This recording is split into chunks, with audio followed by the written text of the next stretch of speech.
Run when the rhythm's right. Go into the night.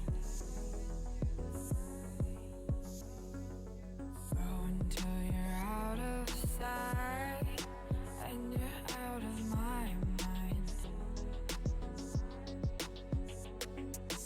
Run when the rhythm's right. Go into the night.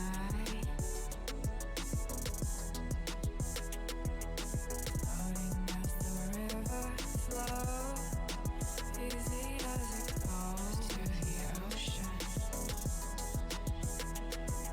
So walk on by, I've got no reason to love you, but I do, I do, I do. So walk on by, I've got no reason to love you, but I do, I do, I do. Show me colors of the sky, but all I see is gray. You lost me when you lied. Promise me, but you never tried. Secrets in your eyes. You go and run, I'll hide. Show me colors of the sky, but all I see is gray. You lost me when you lied. I don't ever wanna be crowned, just another prize. It breaks my heart, heart. Breaks my heart, heart, heart, heart. Breaks my heart, heart, heart, heart. Breaks my heart, heart, heart. Breaks my heart.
Lost in the midnight blue shadows of the moon. Here with open arms for you, feeling something so new. Said with me you'd reach the sun. Oh, but we were so young. Till the summer's done, but keep me in your heart, so I hold on. So walk on by, I've got no reason to love you, but I do, I do, I do. So walk on by, I've got no reason to love you, but I do, I do, I do. Show me colors of the sky, but all I see is gray. You lost me when you lied. Promise me, but you never tried. Secrets in your eyes. You go and run, I'll hide. Show me colors of the sky, but all I see is gray. You lost me when you lied. I don't ever wanna be crowned, just another prize. It breaks my heart. Colors of the sky, breaks my heart. All I see is colors of the sky, but all I see is colors of the sky. Colors of the sky, but all I see is colors of the sky. But all I see is colors of the sky. Colors of the sky, but all I see is colors of the sky. All I see is colors of the sky.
Me to the ground now, and somehow I feel like you don't know me. Shook me to the ground now, I don't even know how. Brought me to a life that you never showed me. Coming from a locked up ghost of yourself, but you're coming from the light.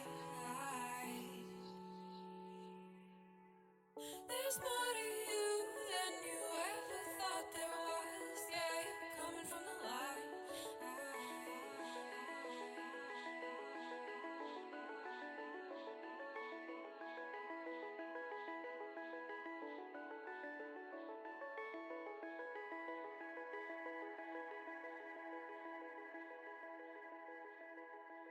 All right. Good morning, good afternoon, good evening, and welcome. My name is Resorty, and to you, one and all, we say, hello, friends. Hello, friends. Gotta work on timing there. Nope. It's all. I want to be my own person. It's all in the timing. You know that play, right? You've seen that play, and yeah. You sure you have? It's all in timing. Oh, I think did we see it together? I think so. Yeah. Oh, yeah. yeah. Anyway. Yeah. Hello, friends. How's it going? It is Friday here in Japan, and so today is the last day of Nams's last week off. However, Well, I mean, Monday's a national holiday. exactly right. Monday is a national holiday, so though Nams does not get the entire week off, you get one more day off. Yeah. And what is surely the best part of national holidays here? Everybody has that day off. That is not the best part. That's a good part. I mean, I like that everyone's off. The best part is reading about it. exactly the best part of new national holidays here in Japan is pulling up the Wikipedia page on stream and reading and learning about the place we live. So definitely, friends. On next Monday, we will have a learning stream in which we learn about the place where I live. And I actually don't know what holidays on Monday. We thought it might be Respect for the Aged Day, but you said we had that already last year. Yeah, I'm fairly sure we had Respect for the Aged Day last fall. Why not multiple ones a year? Huh? Why not multiple? Huh? Yeah, I don't know. It definitely is the case, though, that there are a lot of holidays I do not know about, and I know the Emperor's birthday is coming pretty soon. I think they're both... February. Yeah, February, right. Yep. I think they're simultaneously celebrated the current Emperor's actual birthday, or maybe a ceremonial birthday, I'm not sure which one. And then also there's like an Emperor's birthday general celebration, which I think is set on the birth date of the Emperor Meiji. Oh, really? Yeah, so in the same way like in the US, there's President's Day, which used to be, Washington's birthday or something? Yeah, it's between, like, Washington and Lincoln. There's two right there, and exactly. it falls in between them. Yeah, I mean, I can't imagine in the US celebrating the actual president's birthday. That's kind of awesome, though. I kind of like that idea. I mean, more days off, more good. Yeah, I mean, that's the really nice thing about Japan, right? There's usually one day off every Yeah. But I thought they also did this thing here in Japan where when there's a new emperor, the old emperor's birthday is retained as a holiday. It just gets a new name or something. Oh, does it? I didn't know that. Yeah. I think that happens. I don't know if it happens regularly, because then, oh my gosh, like, more emperors, more holidays. Yeah, especially insofar as abdication here is seen as not a particularly big deal. Where in the UK it's seen as a bit of a crisis if it happens. Here, yeah, definitely the prior emperor abdicated. He was still of, like, sane mind and good energy. He just wanted to retire. Maybe it depends on whether you have an... Possibly, yeah, that's been a... Because I imagine if you didn't have an heir, then it might be a little crisis. Yeah, because officially the imperial family that's ruling right now is the same family from the beginning. And that is absolutely insane. Is that a wink, same family? Like lots of royal families say that? Yeah, I mean, they've definitely had some periods of adoption. Like there was one emperor who... They might adopt me. Yes, they might adopt you. I mean, at this point, I think the succession law here is still prioritization of any male they can find over direct females.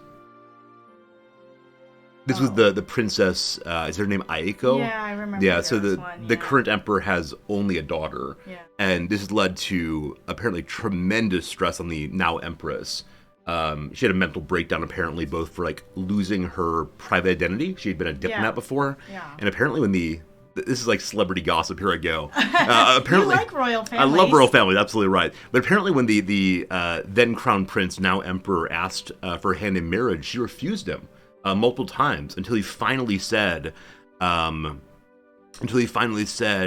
of being the empress is being a diplomat for the people of Japan. Which is a beautiful sentiment. Unfortunately... This is very much like Alexander Hamilton's Schuyler sisters move, right? Possibly so, yeah. Unfortunately, as I understand it, the Empress here has no role outside of the imperial household. Yeah. And I think that they were hoping they could restructure her and let her do more things on her own, but it just didn't happen. And sorry, your life is terrible. We just didn't get around to fixing it. Well, I think it's not just we didn't get around to it. It's instead, like so much else in Japan, tradition rules all. Yeah. Especially when it comes to the imperial household, because they claim they've been doing the same traditions for thousands of years. Yeah, I mean, I don't think she's the only female member of the royal family that's had like tremendous issues because of the gender issues in the royal family. Yeah, there's pressure on her to have a male heir, much like in the Middle Ages, and she just didn't over and over and over again, and finally had a daughter. And so there was a readiness to try to modify the household succession rules so that the daughter's succession would be secured, but then the emperor's brother had a son. And so even though Aiko had been raised with a mind towards eventually being empress, nope, your cousin gets it instead. So that's that. But yeah, the story is that it's been one family all the way through adoption of cousins and so on. So there you go. Yep, there you go. Yeah. Why are we talking about this? Emperor's birthday. Right. And so because abdication is accepted, it might be really interesting to see if, for the sake of having more holidays, emperors are coordinated and then abdicate very quickly, and we'll have a whole holiday calendar all year long. I mean, the Romans had a year where they had 4 emperors. Really? 4 emperors in 1 year? Yeah. What was the reasoning behind that? Why were there so many packed in so quick? I think some of them were killed, and it was just a very unstable time for the Roman Empire. It might show up in one of your games. The only game of mine it would show up in, unfortunately, is Imperator. And that you love that one. We hate that one. One, and 2, it's no longer supported. So it's not even supported. It's not even a real game. Yeah, for the new year, lots of different online services put out like, here's some statistics, like Spotify Rap is called, right? Where they're like, here's this song you listen to most, and you're in the top 2% of Taylor Swift fans, etc. Paradox, the big gaming company, put out a bunch of stats also. So like in Crusader Kings 3, you all murdered XYZ number of people. In Stellaris, you started this many empires. And they went through every single one of them and did not even mention Imperator. It's been disowned. Yeah, I mean, there was a post in their official fora 69 AD, yes. A few years back that said, or a few months back rather, it said we are officially no longer supporting. Which is so strange because the game is fairly recent, and they have a long history of sticking with games and making them just right. So that's how it goes. Hello, Remmels, live from Tokyo. It's true. Yeah, we moved to Tokyo 6 months ago. In March? Yeah, in March. Finally moved here in June. Yeah. But March initially was our first foray to points east, to the Orient. I need to get a pith hat. I mean, it's kind of west for people in the U.S., West Coast. Yeah. I mean, this is like... That's where the planes fly that direction. The planes don't fly over Europe all the way to Japan. That is true. Especially the war going, right? The planes do not fly over Russia or Eastern Europe at all. Yeah. And yeah. I mean, I recognize that calling the East is like tremendously imperialistic, but yeah, it's from Europe's perspective. That's why it's called. Yeah. And I'm an American, so I must support the black ships and the opening of Japan by force. Here I am. Yeah. Yeah. Very good. Hello, Court Traptree. How's it going? I didn't say hello to anybody. I think again. It's true. I think when you're here, you're such a terrible host when. Please don't clip that. I would like to quote though. You are a terrible host. When I am here. There was a comma. Yeah, when I am here. Yeah. I mean, it's different, right? It's clearly different. Yeah, I have like a certain routine I do as stream begins. It's definitely different when you're here, and I enjoy it. It's good and all the rest, but yeah, I mean, there are some streamers, including some I watch, who never say hi to anyone. Like the stream goes on, they say, "All right, we're gonna play some games today." Boom, game time. That's like when you watch Taskmaster and James A. Caster refused to say hello to Alex Yeah, the whole season. yeah, exactly right. Because he just had it as a shtick. So even though he was repeatedly greeted by someone else on the show, Hello, James. exactly right. James would just stare at him and not say hello back, which is like the kind of awkward comedy that James A. Caster often goes in for, and I find really delightful when he does it. There's so many other like cringe-worthy or uncomfortable comics I find very hard to watch. If you watch The Office, for instance, I like hide behind you at the cringe because it's a bit too much. But for some reason, yeah, James A. Caster, top-rate comic. I heard the cringe was I read in my clickbait that the cringe like defines the millennial generation, which is you. You should love cringes. Or maybe you cringe at cringes. When you say that cringe defines millennials, what does that mean? Like, I don't know, millennials like created the term cringe, and then also that now millennials find many things that happened in early millennialhood to be cringeworthy. Like, why do millennials speak in the way they do? And, like... I see. Yeah, I mean... Like, the whole cats thing is also a millennial invention. Cats thing? Yeah, like... The musical Cats? No, like Icon has cheeseburger cats. Like, all of these memes that speak, like, in strange grammar. Yeah, I don't think I've ever gone in for the memes that, like, have strange grammar or weird capitalization. Always seems strange to me, but I know they're very popular for a while there. Because Doge also talks in particular ways. I mean, that's even called Doge as opposed to dog or possibly dog-e. Really owl. Exactly. All these things. I just wasn't terribly online in that period, I think. Like, I missed the teenage online experience. Because we had dial-up, and so, like, the places that were really taking off that would use, like, videos and pictures loaded very, very slowly. One line at a time. Exactly right. So, yeah, I don't know. But I think, like, maybe they use the word cringe. Sure, I can't imagine that being used before. I guess like cringe-worthy. Yeah. So the clickbait that I read claimed that it was first cringe-worthy, and then it turned into cringy, which just turned into cringe. Oh. Eventually become cry. Does it keep collapsing down more and more? Indeed. Yeah, no doubt.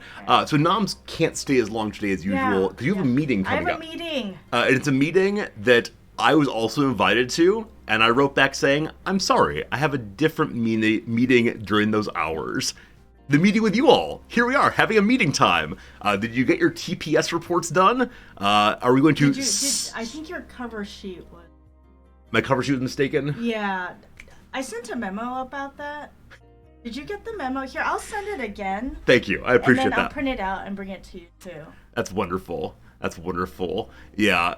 You love that show very much, don't you? It's not a show. It's a movie, but yes. Office Space? I'm worried it's a movie. I think I think show is a general term. And, like, under show, there are, like, concerts and musicals and plays and movies. Oh. Show is a general term. Do you disagree? I thought show was short for TV show. Yeah, I think I can imagine like stage show also. Am I just making this up? It's possible. Stage show? Show. I don't know how many people use that word anymore. I think most people use the word play. Yeah, I mean, I have said at times, welcome to the Resorty Show. Yeah, and I think of it as a TV show because it comes out regularly. I'm a TV show. Oh my goodness. It's like the Truman Show. I should join the Screen Actors Guild. That'd be good. You've had this exact discussion with your wife. So Fernanthus, do you side with Noms or with me? Because Cortraption said that she sides with you. Yay! And so I'm wondering if this is generational or gender or what exactly. You side with me. Yeah, I don't know where I got the sense that show is a larger encompassing category beyond just television show. Like, I agree that like movie show does feel awkward to say, but the same way picture show though. Yeah, the picture show, Rocky Horror Picture Show. Mm-hmm. Yeah, that's a real thing. Mm-hmm. It is a real thing. And that was also a musical. It was called that as a musical, wasn't it? Or is it? No, it's a picture show only. It was okay. Yeah. Because I think it is in the form of a picture show, right? Yeah. Like you're watching a picture show. Right, because the starting song is about all these B movies from an earlier period. Yeah, it's interesting. Interesting. Yeah, like radio show. That's a thing. I mean, I don't disagree with you. I just mean in that particular usage, to me, it reads like TV show. Oh, very good, very good, very good. I'm not saying that the word show only ever means TV show. I'm sure if you looked it up, you say, Webster's defines show as... I'm ready for that. You can write me a whole paper I'm ready for an it. essay. Absolutely, absolutely. Yeah. It better be cited correctly. Correct use of citations. Oh, my goodness. Yeah, our what's it called? Program coordinator is just the most... I've complained about him before. I will not go through the whole story. But he is insistent that like him. You cannot write worthy academic work without having, like, the perfect citation style. And on my syllabus, I've said, cite or don't, just make sure I can tell where your quotations are coming from. Whatever, fine. I remain mum on the term. Yeah. I'm probably going to get in trouble. You're probably in trouble with Dean. But I said, like, choose your own citation style if you want to use it. And he wrote back saying, at this school, I expect my people to use MLA formatting, and so I would like you to add, you must use MLA formatting. Well, what's interesting is that that's actually caused some consternation with our colleagues in the social sciences. Sure, because they use APA. Whose students come to them not knowing how to do APA because Sure. they've only been taught MLA in the lower levels. Same with me. My field's Chicago footnote.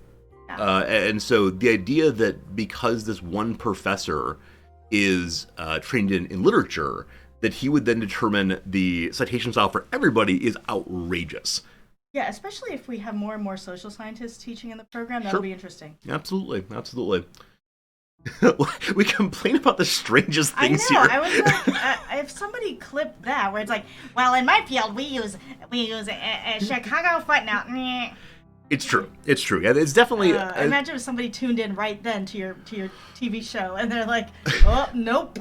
Plus, they're playing what, Football Manager? Oh. Not even playing it. Like, we have a football manager title for the stream while we are in just chatting directory. Yeah. But I think it is clear the sense that anybody who comes to this channel and isn't interested in hearing me talk about footnotes, it's just the wrong channel for them. That's because true. This is basically my entire identity is footnotes, the serial comma, and RimWorld.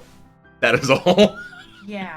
You can reduce my life to just those things. What is it that people call it when we say, like, I don't know if any old ladies actually say this, but there's like the caricature of the old lady who says that they want to watch they call their soaps their stories. Yeah. Stories. I want to go watch my stories. Yeah. I don't think of streams as being a story, though occasionally there is story time, like right now, for instance.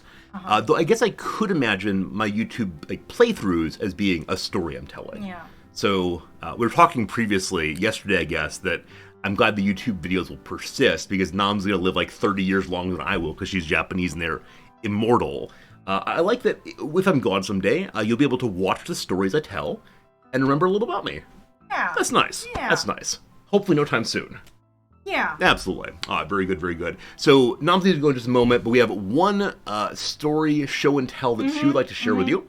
So I'll give a quick preview, and then you can present it. So, as you know, January 1st just came. In the U.S., this is definitely a place of, or a time of year when there's a lot of thinking about what one should do better. There's setting of New Year's resolutions, etc. for a lot of people. So many of those New Year's resolutions are fitness-based and weight-based and things like that. And I thought that was a purely American or perhaps Western conception of things, of the year. Turns out, though, it's Japanese as well. So because we live in a very densely populated area, along with getting our normal mail from the Japan Post, there are also people who ride around on bicycles or walk from door to door to door to door, dropping off many, many little ads. And so, yes, flyers, junk mail. Well, it's not junk if you're going to show it. Are you going to say, here, friends, my garbage? This is my garbage. This is my garbage. Yeah. And so yesterday, Noms went out to the mail, and we had one bill, one card, a postcard, and then like a couple of coupons. And then what, 4 or 5? Four fitness-based flyers. Yeah. Yeah, for gyms. Inviting people to come to gyms, and on many of these, there were pictures of very thin people and relatively buff people and like exercise equipment. And then... And the deals. And all the deals that you can get if you join now. Sign up now, get 10% off, etc., etc. And one of them, Nam, sounds so delightful that she wants to share it with you. So I'll hold it up? Yeah. Okay. So it looks like... It looks like this. There's Japanese writing on it, but you don't need to be able to read it, because just the picture says it all, right?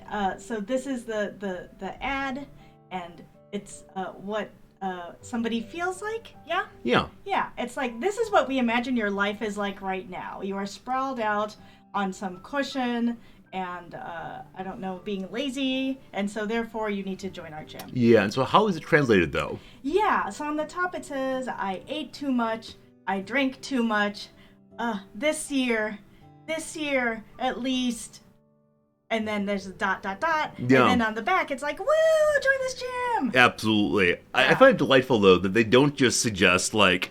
It's not like, this is the new wonderful you that you can get. No, this is you. We all know this is what you look like. Exactly. I'm surprised they didn't make it an obese person. I mean, here in Japan, as you know, there's such an aggressive... But the person is still thin. It's still a thin person. It's true. It's true. It's true. How is that possible? Oh, it's interesting that their hair is turning different colors. Yeah. Oh, it's not green, it's but not it's being green. green screened out. Yeah, so at certain distances from the light, it gets more and less green. I think it's picking up reflection off of that somehow. Oh, I see. Yeah, actually, your hair's somewhat teal, isn't it? Yeah. And teal is adjacent to green, etc. Yeah. So I think the ads here are much less focused on, like, be your best you, or like the self-actualization story that's so popular in the US. It tends to be instead like, you are living wrong, you are a shameful creature, come and free yourself from shame. Which I can't imagine would work on Americans, but on Japanese people apparently it does. Yeah, So, I'm trying to remember the ones that we see on YouTube. Although, for some reason, YouTube just thinks that we should gamble. Yeah, Those are all the ads it shows a lot us. of gambling on the YouTube here, and I thought that's either because we often watch a game show on YouTube, the Taskmaster, and so they say, oh, you like game shows, come to the racetrack and give us your money, or perhaps there's a very limited number of companies that advertise on Japanese YouTube, and so we're just getting that one over and over again. I don't know. Yeah. I don't know. Yeah, All right. I'm not going to frame it, but I am going to keep it and use it as a bookmark. That's great. Yeah, Nams is very good at bookmarking. There's so many like interesting little bookmarks she uses that she's kept from years past. I have no bookmarks. I've been given bookmarks. You just grab like whatever's nearby. I grab a pen, like put the pen in. I think I often sneeze once during the start of stream. Maybe. I don't know what that is. I should hire someone to study me and figure out what vital is causing the once per stream sneeze. I can take all of your videos and run them through some sort of like an AI. Right, AI. And it can decide things. Yeah. Yeah, I was thinking I would use the New Year's card that I got yesterday as a bookmark too, and then I realized that's probably offensive. But the person who sent it will never know you've done this. Oh, but maybe other people will see me doing it, and they're like, "Ugh, what an uncouth person." Yeah, this is where we perhaps differ a little bit. That's fair. Yeah. If for a death certificate, like, sure. It's a postcard, though. Yeah, I think, but remember we saw, like, binders where you could take all of the New Year's postcards that you get from people and file them away and make a nice, neat little binder of them. Yeah, some people definitely have a tremendous desire to hold on to cards, even in the U.S. You know, someone thought of me, and so I'll keep it to think of them also. Others of us will read a card, we'll appreciate that card, we'll write a little response, and then after that's done, they will take the card and say, okay, into the trash can you go. You actually sometimes do. I do sometimes tear them up. It's true. And again, like this is not for especially sentimental cards. Like I've kept the love letters you sent me. I've kept the last card I got from a friend of mine who died a few years ago. But like the average like just happy birthday that has like nothing in it other than like you're 35 today, right on the front, and a little happy puppy dog, and then inside says happy birthday, Bob. This feels to me like... You're not going to keep the one we got from our handyman? Exactly. The one we got from our handyman... I think it's delightful. It's fun. It's a good story, but it's not sentimentally important enough for me to keep. So I guess I'm curious, do you all keep every piece of personally addressed appreciation or celebration cards, or Sally uses them. I love that idea. As art. That makes sense. Or do you throw them away? Like, I guess I just don't have a sense of like the sacredness of things in the way you do. And the word sacred is, I guess, slightly highfalutin. Maybe all I mean is just the importance is the gesture. The importance is the thought. The thought isn't destroyed because the item is destroyed. Yeah, I think I kind of feel like the thing is an extension of the person. Yeah, this is super Japanese, as you know. Yeah. Like, especially the business card thing, where for me, a business card really is just a sheet of paper, and I would not treat it poorly in front of the person because I know the cultural loading there. Yeah. But I would probably feel comfortable hiding it inside of other trash, like folding a newspaper around it, and then throwing that out. I think I did just throw away 3 business cards the other day. You threw them out? I thought you wanted to do like the sacred temple thing. Well, 2 of them I have duplicates of. Yeah. 2 of them I already have. Yeah. Grow puts in the junk drawer for a few years until it goes into the garbage. That's totally true, because then at that point in time, its extension of personhood, it gets dissipated. Like smell, it goes away. So is this over time? I guess so. Okay. I really don't know. Yeah, I don't think I ever keep. I don't have to say anything. There are very few things I keep where I say, I know I'm just going to throw this out, and I'm not going to engage with it at all the entire time, and I will throw it out. Yeah, like it's flowers. I would keep flowers because I know that like they're bright and beautiful and nice, and then eventually they go to rot. That's fine. But other than that, nothing. Yeah, I think I don't feel bad about throwing it out if it's like out of sight for a few years. Okay. Then it's like, okay, now I can throw it out. Did you miss the object permanence phase of toddlerhood? Maybe. Maybe. All right, so if I just like take the card and cover your eyes and throw it out, you won't know it's missing. Well, I mean, I think that's probably happened where I'm like, hey, where's that thing? Oh. I don't know. Anyway, we should probably get to Football Manager. Thanks for hanging out. Have a good meeting. Bye. Please pass along my sincere regrets for not making it to the meeting today. Okay. Be seeing you.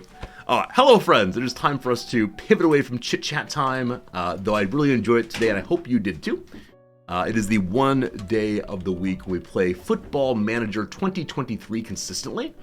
And I gotta say, I've been looking forward to this one for quite a bit now, because I had so much fun last week, and hopefully we have fun again this week.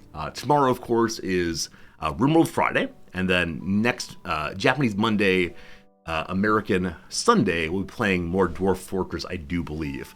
And if you weren't here for the end of Dwarf Fortress yesterday, I'm happy to report that everything is looking great. Everything is smiling upon us, and hope that continues. I've had a lot of fun in DF ever since I started setting concrete goals. Speaking of which, when stream started today, I had the little goals paid up here. Can you imagine if we tried to expand a mountain entrance in Football Manager? Like some teams run with like a giant what is it called? Like a giant tunnel. Some teams run their way through a crowd of cheerleaders. No, the Chesterfield side runs out of a mountain. Perfect. Perfect. Also, one more quick thing to mention as we get started is in the YouTube video last week, there was a bit of a tragedy, or 2 weeks ago, a bit of a tragedy, and the tragedy involved a named character, and named characters in the RimWorld playthrough are named after viewers, that is delightful. However, earlier today, the viewer who the character with tragedy was named after made a comment in the YouTube comments, and I felt so bad. Now, they were a good sport about it. They know I tried my best to take care of them, but it was like, yeah, I guess when I name things after people in my RimWorld games, they are consenting to bad things happening to them, but it was really bad. Hopefully everyone's a good sport and no one gets cranky about their name being used in the playthroughs. Alright, I have no idea what we were doing last time other than winning no matter what. And we are in League 2. League 2 is the level up from where we started. It is a league where I thought we'd be playing absolutely terribly, but no, it is the case that we are Okay, that makes sense. We're actually in second place in our league right now by only 1 point. Though our goal difference is ridiculous. We are only, 5 weeks into the season, and old Tishamanga here has 11 goals already. This is insane goal production. I believe he's had 2 hat tricks over the course of only a few games, and that is just dumb. So Old Tish here has a contract in which he gets bonus money at 10, 15, and 25 goals. He's already gotten the 10-goal one. I kind of wonder, have I set his goals too low? Right? Is it possible that if I said, you got to get 50 goals, perhaps would he actually do so? And if so, that'd be amazing. Unfortunately, I think last time we did try to sign a new contract with him, both to offer him more money for goals and also to get rid of this release clause. If any team at a higher level offers 110,000 money, he's just gone. Unfortunately, he's unwilling to sign a new contract right now. We got to keep an eye on that, because if we lose Tishmanga, we lose a lot in this team for sure. Other than that, what were we doing? I'm thrilled with a new signing. Who did I get? Oh, Danny Bath, right. On the last day of the transfer window, with I believe 3 hours left to go until the transfer window closed, we had an agent reach out and say, have I got the player for you?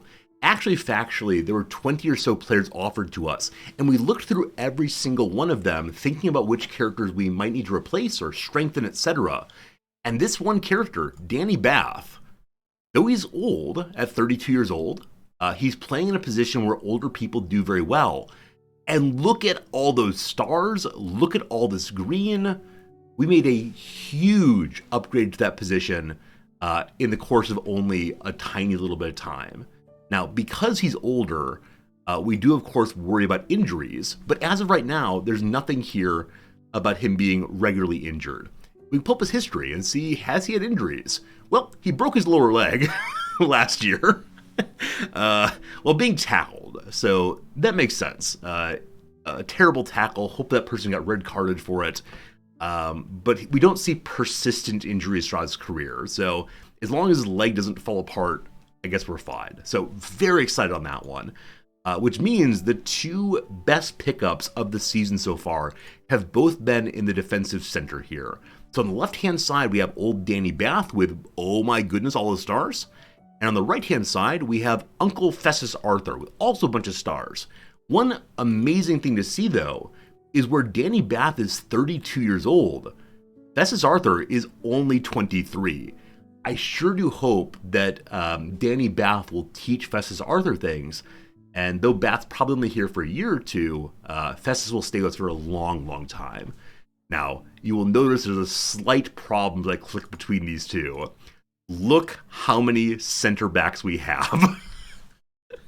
Now, luckily, the majority of them are marked as impact subs, and so they're okay with relatively infrequent game time coming off the bench.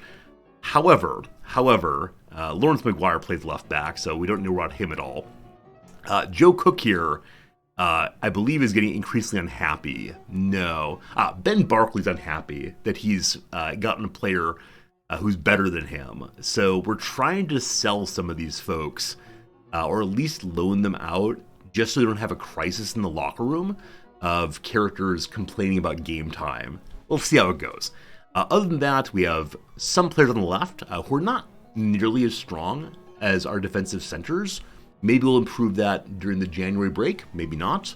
On the right-hand side, again, they're fine for us, but nothing especially amazing. Defensive mid, we had 2 really big pickups of Jack Jenkins and George Marsh for these 2 positions. Though you'll notice, when we picked them up, they were 4 stars or so for our team, but with the pickups back here, they've fallen to merely average. So really it's the case that the quality of the team has stepped up in a huge way in just the past 2 weeks. Up front, we have a couple of wingers that I feel very strong about. They're relatively young still. On the right-hand side, we do have Liam the Magician Mandeville. He's a character who has helped us tremendously in getting to this league. He had so many assists last season. but I worry quite a bit of whether he'll be able to hang on and continue improving in his middle age now, 26 or so? We'll see. So he had the potential to be a leading Sky Bet 2 player. I'm hoping, and maybe this is unreasonable, I'm hoping we can get out of Sky Bet 2 into Sky Bet 1 this season. If so, I'm not sure he can come along. Yeah, because actually, factually, he's worthy of the VNL. He's not quite good enough for our league right now. But we'll see. We'll see how it goes. Hope that all works out. We do have a couple other very good players there, especially this fellow here. Sonny Hilton is one of those people who might improve in a huge way as time goes by. He's potentially worth £500,000. That is awesome. He's unhappy, though, that we treated Ben Barkley unwell by hiring someone else into his position. Luckily, the people who are supporting Ben Barkley are not very high in the team hierarchy, so no big concern there. And then up front, we have good old Tish, our star player, and then Andrew Dallas, another player who might improve decently. If nothing else, he's a fairly strong backup striker. We need to lower him from being an important player because he probably will not be playing in every game. Though, since he can play all three of attacking mid-left, attacking mid-right, and then striker, we can probably get him regular game time. And that's the team. That's the team. Having walked through those, I now remember what we were doing, and hopefully that continues. We have some youngsters with some real possibilities too, and they're currently training at the main squad instead of on the youth squad. So we'll see. Okay, our next match is in 2 days from now. There's probably something I've forgotten about, something I wanted to do, but let's continue on. Dead Bullet, thank you for the follow a few minutes ago. I appreciate it, and thank you all for being here as I play a game that for some of you is a little bit just clicking this button over and over again. Next match is against Salford. I believe this is a game in the Papa John's series. Let's make sure that is the case. I think we would see that not by clicking on it. If you pull up the big calendar, yeah, so right here against Salford, we are in the Papa John's Trophy Northern Section Group C. Our first match in the Papa John's Trophy. This is a group-based tournament, I believe. So let's go ahead and see who else is in our group if we can. Yeah, down here, Group C. So, Salford, I believe they're in our league. They are. I believe that Rochdale, we've already beaten once before. They're in last place, all the way down at the bottom of our league. That's great. And then we're here, and the Manchester United Football Club under-21s. So, though these are some real youngsters, they are some of the best youngsters in all of England, maybe even in all the world. So I think what our hope is that we keep things roughly in this order. Though Manchester United youth will probably be in first place, we just need to beat these two, and we should be fine for getting through, because the top two teams do get through. So ideally, win, win, draw, but I'm not going to hold my breath on it. We'll see. Okay. We then have a game against Wrexham coming pretty soon. I believe that game is the league game. Wrexham is the other team that came up with us from the VNL last season. They are actually spending more money than we are. Does Ryan Reynolds still own the team? Indeed he does. I wonder if it's hard-coded that Ryan Reynolds stays with Wrexham all the way through. Or if instead there's a possibility of someone else buying it from Ryan Reynolds. We'll see. I'm hoping for a pizza for winning the Papa John's tournament. So though I dislike the person that is Papa John, I am a huge fan of the pizza. It's the first pizza I ever had that came with garlic dip, which is probably just like oil and garlic flavoring, but it is so good. And, yeah, on the crust, lovely. Jim, thank you so much for the gift sub over to Odd Garrett. Odd Garrett, enjoy the emotes and such. Jim, thank you. I'm glad you enjoy hanging out with us here. Then we have a nice long break. I believe that we've been in a fairly rough period of games. We had quite a few in a row. Yeah, we're right here. And so you do see there have been multiple a week for a while. And we have 2 more of those, and then we only have 1 per week for a while. That'll be really nice to help our players get back on their feet and to get over the wear and tear of the period here. We'll see. Hey, HT, it is Chesterfield. The Chesterfield Spyrites continue marching along towards the top of our league. All right, so we're playing the Salford team at home. This is the formation I want to use at home for sure. There's some suggestion to make some fairly major modifications to our players. So other than our striker and our keeper, they suggest we change literally everyone else. I'm not going to do that right now. We'll see what it looks like on game day. We expect not too terribly many people to come to the Papa John's Trophy. The stadium could be deserted. So is this just a sign that no one really cares about this tournament? Or that it's not going to be an interesting game, or what? Some stands may be closed to cut down on stewarding costs. Salford will only bring 10 fans. Oh, goodness. Oh, goodness. Hey, Golden One, thanks for the radio host. How's it going, Golden? It's good to see you. Hopefully you had a good stream. Thanks for being here for sure. For sure. Because we're going to see the worst attendance we've ever had, maybe it does make sense to not play our stars. I don't want to lose, of course, but I also don't want to waste good players on no fans at all. So we'll see what happens. Allegedly we're going to lose. George March is suspended. I don't remember why this is. Okay, it might be from yellow cards last season. Is that true? I think that's true, because that must be it. I don't know, though. I don't know. Hey, with portals, absolutely Chesterfield all the way. And then Jack Jenkins wants to play this match. We'll definitely put him out there and see what happens. Okay. What was I going to mention? There's something about Football Manager in general I wanted to mention, but I've forgotten it now, so hopefully that comes back soon. Tough to beat, huh? So what do we see? They attempt a lot of passes. They have a huge outlier on R. Narty. R. Narty wins the ball and reliable in possession. All right, so apparently he is one of the better ball handlers in the whole league.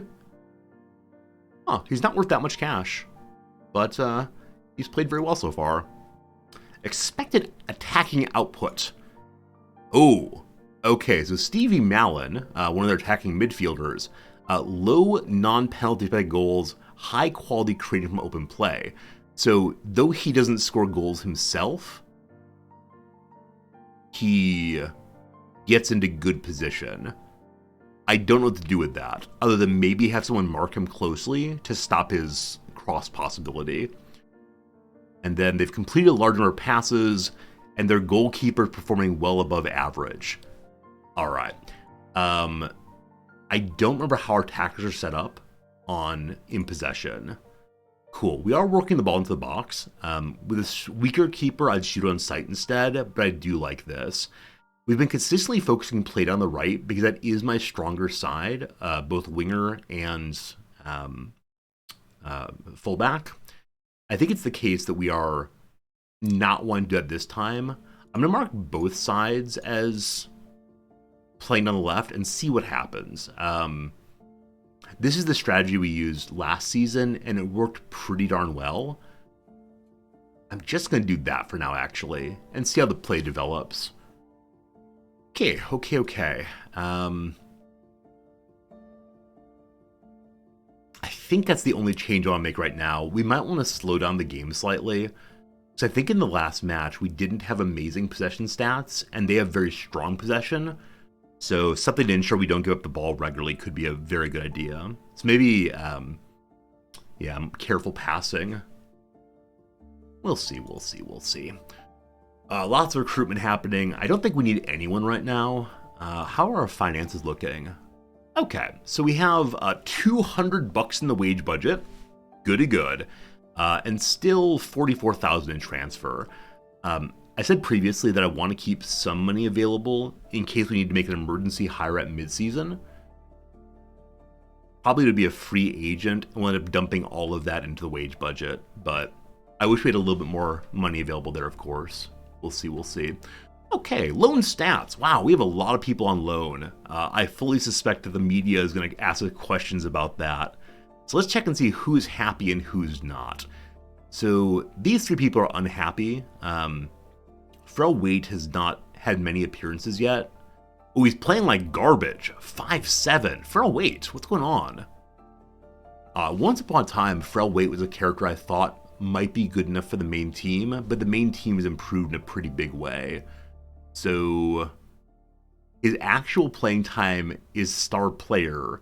His agreed playing time is star player. So maybe they haven't had many matches yet, if it's the case that he has been playing as a star player. So we'll not worry about that one quite yet. Next up, Old Bamba. And the other young player, not worried too much. Jack Dolman. Unhappy. What's wrong, Jack Dolman? Tell me your story. Still playing alright. Maybe he's unhappy, he's just not playing too well. No worries. And on the other end of things is people who are quite happy. No one delighted, but happy at least. Most notably, the kid here. The kid is a character we got in youth training in the very first season, last season. And I signed him, and I was delighted, and I'm hopeful that he'll continue improving to be ready for our main squad. Other than that, in terms of current ability, Big Boy Hudlin. I want him to be our backup striker someday. And I don't know how we'll actually use him, but the idea of him heading literally everything into the net fills me with absolute glee. Okay, nothing more to worry about, except where is Danny Rowe? Accursed Danny Rowe. So we'll be free of Danny Rowe in less than a year. We've been waiting for Danny Rowe to retire for a long time.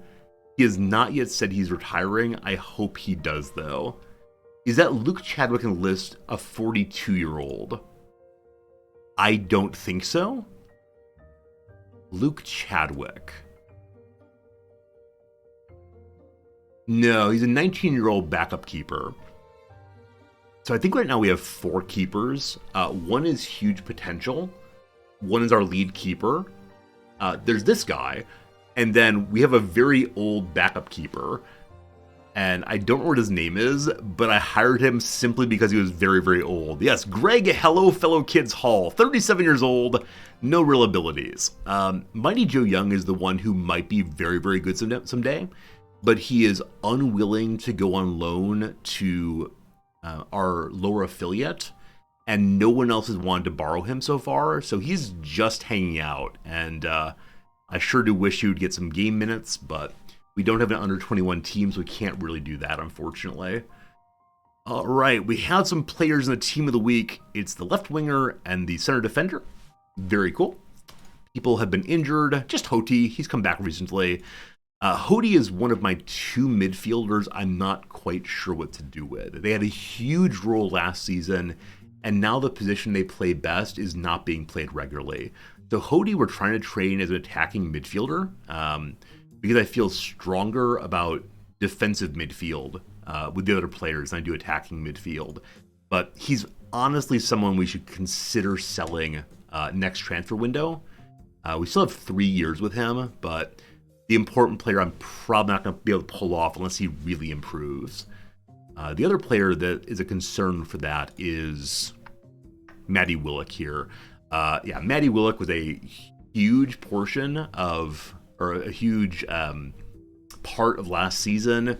This season, he's kind of been superseded. And so we may want to sell him off before too long here and try to get some money out of him. What's his issue? What's wrong with you, boss? Has no feelings about the manager. That's fine. I think even though transfer window is closed for our league, he can make a big difference in a lower league. We could potentially loan him down, but then I wouldn't be able to sell him most likely. So let's see if he'll accept a transfer listing. He's open to talking to other clubs. Awesome. Awesome. And I'm going to give the director of football a sell for I don't want to say any price, because then it'll be like 5 cents, that's good enough. Sell for value, ideally, and hope that works out. We'll come back to him a little later. Would I play the keeper in the Papa John's Trophy? That's a good point. I know that some clubs use backup keepers in cup games, because they're seen as like less important in some way. Maybe. Might be a good idea to do so.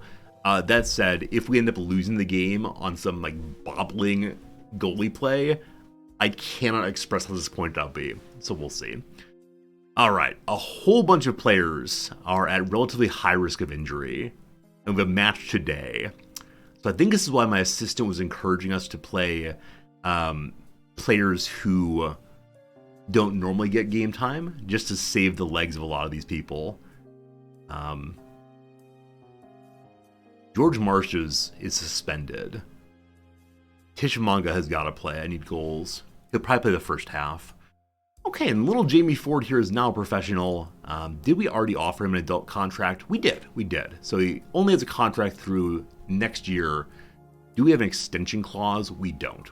So we'll see what happens here. A little later in the season, we'll probably end up re-signing him, but who knows? Okay. Jack Jenkins really wanted to play. He's taking over for George Marsh. That's fine. Jeff King is someone who came up as being especially likely to be injured, so we'll make those changes for now. And all right, so Mighty Joe Young here. If I put you in, we dropped from 3.5 stars to only 2 stars. And we've been told that this is a game that we're probably going to lose. I need to win this game to feel confident in our chances in our group. So I'm going to play the best keeper. Probably in the match against the Manchester under-21s, I will play the backup keeper. Okay. Danny Beth and Uncle Festus here. My greatest desire is over the course of the season, we have a good partnership here and a good partnership here. Like, ideally, I love partnerships everywhere, of course, but yeah, if we just get the middle partnerships good to go by playing the same people, I'd be so pleased. All right. Ben Barkley's cranky that I might have Bath playing in place of him. He is correct about that worry. Jamie Grimes, our old captain, we do not want, so I think this is indeed the team. Though Lawrence McGuire is my captain. We should probably bring him along. I don't want to change captaincy mid-season, but it might be necessary to do so. Okay, how are we feeling? Everyone feels pretty good. Nobody's terribly concerned. Let's see. Nath or Nath, thanks for the follow a bit ago. While playing this game, I often miss follows, but thank you for it, sincerely. Get Bath out of the team? Who is this person? What do you mean? The troll. It's an absolute troll. Speaking of trolling, how about that U.S. House of Representatives, huh? I'm not going to make it political, but it's been interesting to watch.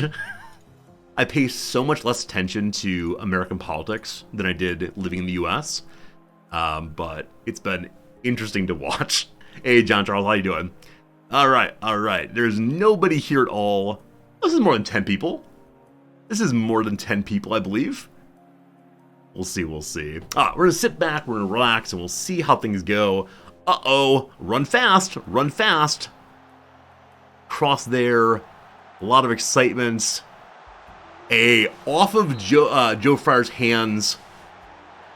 I want to believe that what's his bucket couldn't have made that stop, but all very good. Then Mr. Hart to Mr. Dobra to the middle where Tish is. Oh, a nice header opportunity. Now, anytime that Tish makes a header, I immediately want to check his stats. Oh, Arthur. Festus Arthur has missed an interception there that he should have gotten. So Tishamanga has been on 7 in heading for the past year. He's on 7 in heading. So progression observations, playing at a higher level has improved his development. Good stuff. He is still training aerial, right? All right. I'm a little bit concerned. I'm a tiny little bit concerned that he is never going to improve in heading, because it's genuinely been 9 months he's been on aerial training, and I haven't seen that improve at all. Oh no, he's really good at finishing. I'm not saying in any way that Tish is bad. I don't feel confident in his heading, and anytime I see a header, I'm like, why are you doing that? Drop it to your feet, kick it, good. We'll see though. Hey, K-Space. DF, RimWorld, and then Football Manager, you thought you were the only one who plays those games. No, I play any game that's strategy or simulation, and these are those for sure. And you'll see me play a lot of games. Is he tall? He's not especially tall. He's relatively tall, but not an absolute giant. All right, Jenkins, who is the player who previously played on Salford and wanted to play his match to show up his old team, apparently shoved someone in the penalty area. And here comes the referee. It's just a warning, but come on, Fryer, you can make a stop. Torre runs up. Fryer goes the wrong direction. We're playing from a bit of a hole here. Playing from a little bit down. Poor Joe Fryer. Surely the backup keeper would have made that stop. We're at home right now, so we're going to go ahead and demand more out of the team. Hopefully they respond well to that. So one thing I do wonder about... Oh, no. Oh, gosh. Oh, gosh. All right, dude's offsides, all fine. Also, Conrad upright saved us. Alright, so Newfield is consistently getting too much space. How well is Newfield playing today? Not amazingly, but perhaps well enough. Also, their right side is exhausted already. So maybe we should try to play up the left side consistently to take advantage of that weakness we're seeing. Now, my left side is a side I feel less good about, though Dobra has some big possibilities. So we will change that to focus left exclusively and see how that goes. Okay. There's something else I was going to say. Enrage at the penalty, demand more, no idea what. Okay. Hody is not playing well at all. I'll give him through through halftime. What I was going to say is this game is of relatively minor importance to me and to the playthrough. However, I think any loss might make my players despondent and really affect our league play also, and that's just not okay. This is not good. What we're seeing here is just not good in general.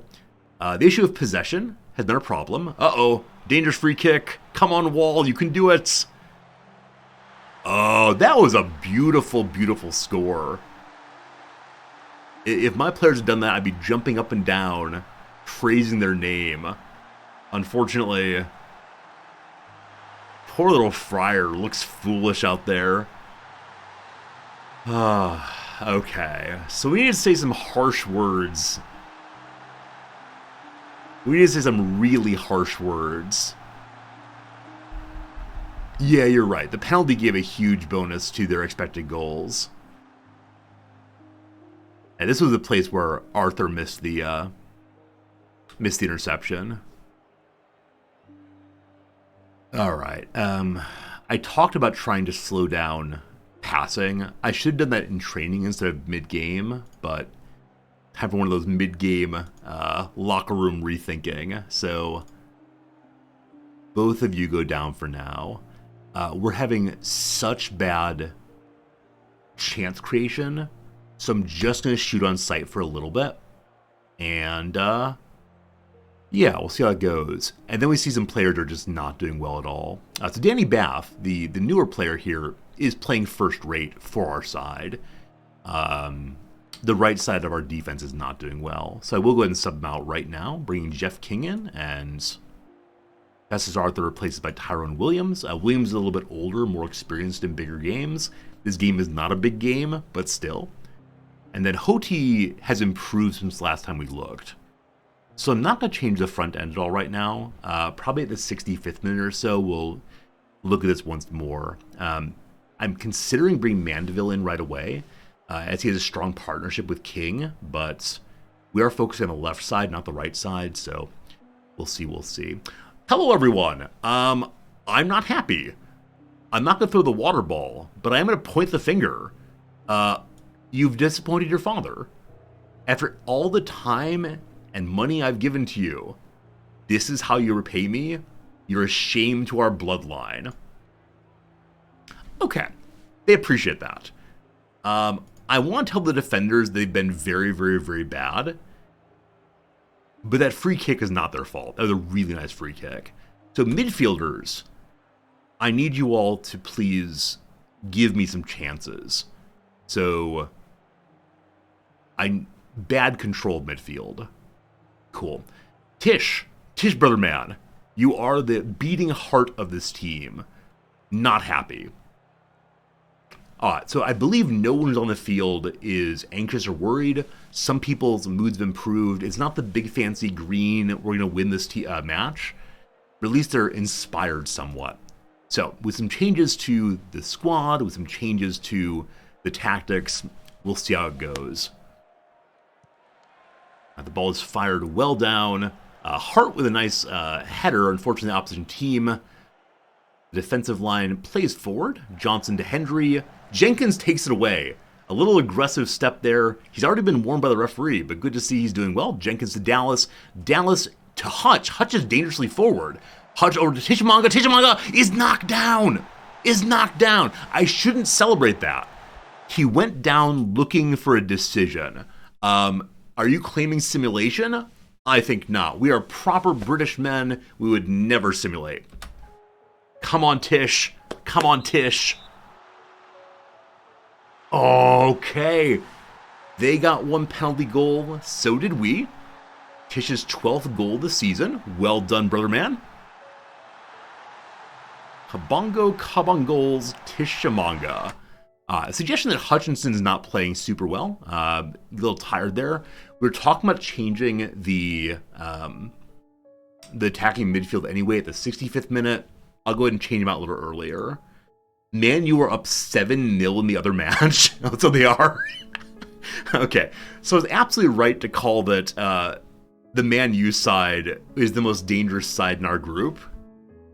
But these are literal children defeating a team of adults 7-0. I'll go and think through this. So Andrew Dallas is the backup striker I have. I intend to move him to Tish's position if we go ahead or if Tish is really tired. Midfield center,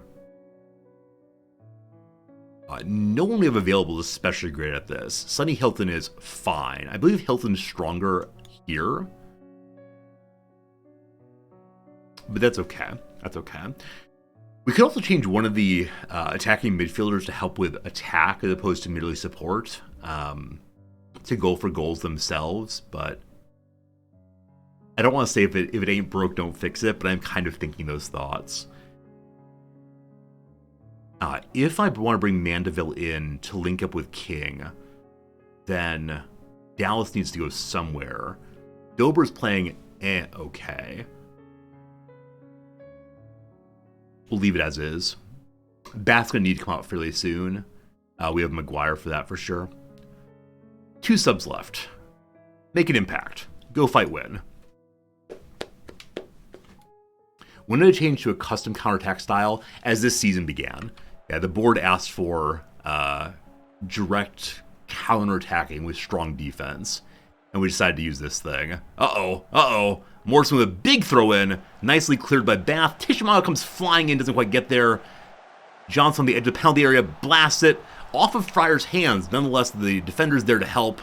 Everyone's looking absolutely despondent, but this is okay. Here comes the replacement for Bath. Bath played first rate today in his first appearance with the Chesterfield side. Very, very happy on that. And we have 1 sub left. Usually I'd keep that for injury sub, but we got to make some change up here. And our possessions improved a little bit since we slowed down our passing. I think it was 36 at halftime. It's not nearly as good as it was before, though. All right. I don't quite know if moving to shoot on sight was a good idea. We have had more shots, but not a lot more shots. Change made, that's good. We're going to ask the team to... What's the issue here? Are we anxious? Are we concerned? Looking like anxiety. I need you to do your deep breathing exercises. I need you to please just do better. So we're going to fire up, encourage. No, calm down. Everyone calm down. It's just a game. We're having fun here. Hey, some happy smiles, some rage, who knows.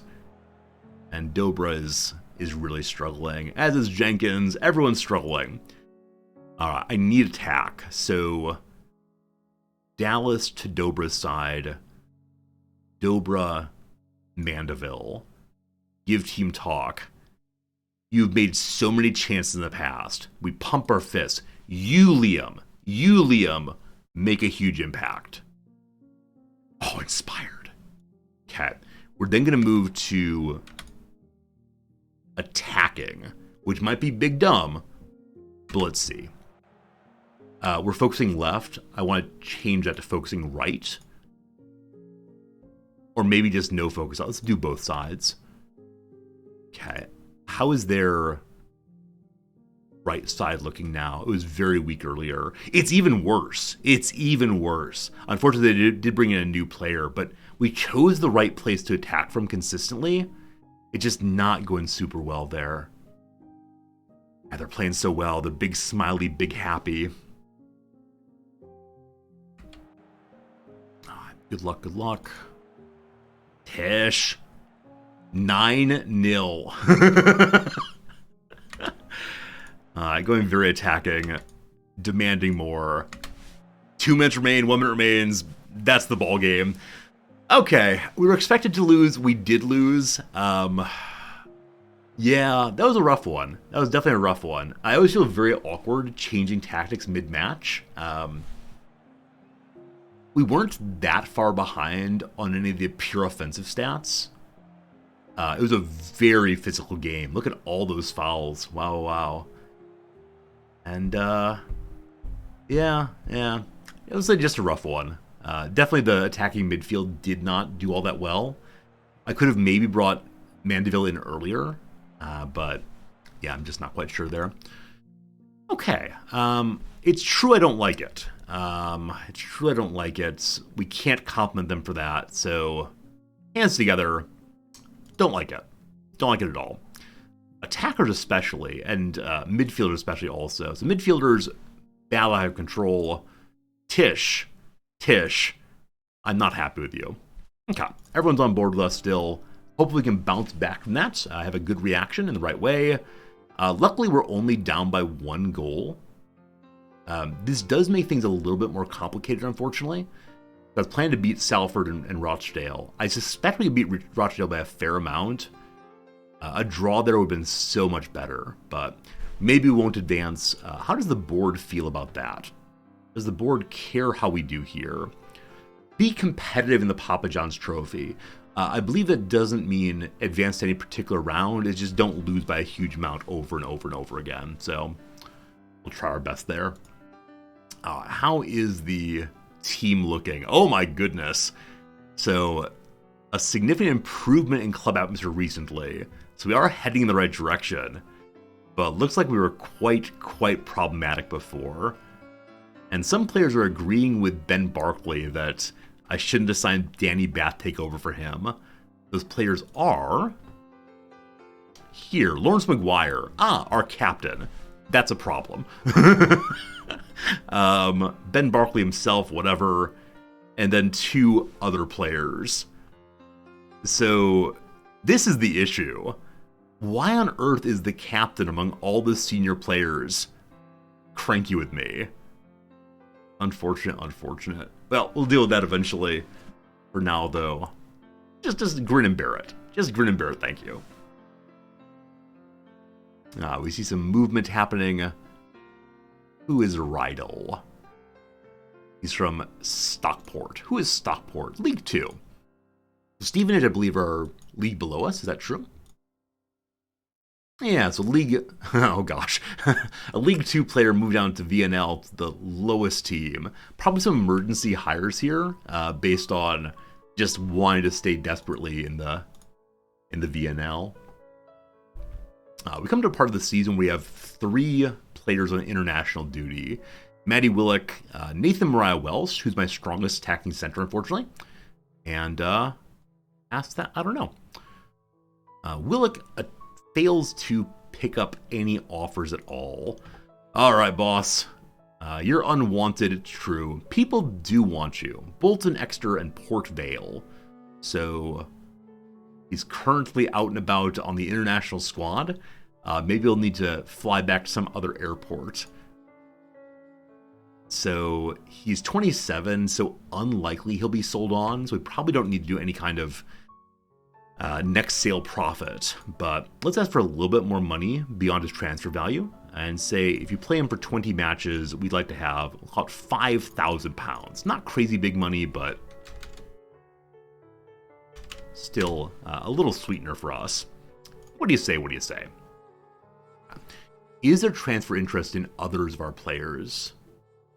So Kia Hain here, who used to be amazing for us, now is potentially getting loaned out. There's a bid on him, no problem.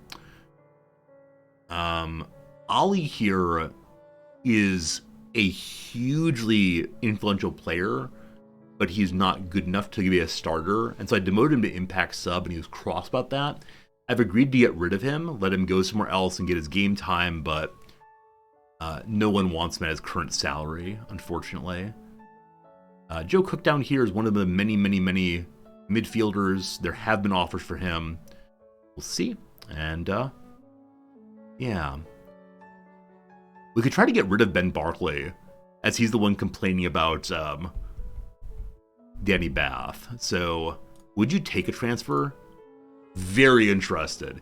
So if we get rid of him, presumably that will remove the problem of... yeah, that would remove the problem of his complaints. So we'll offer him out for... He's 26. Offer him out for just exactly what his value is, which is...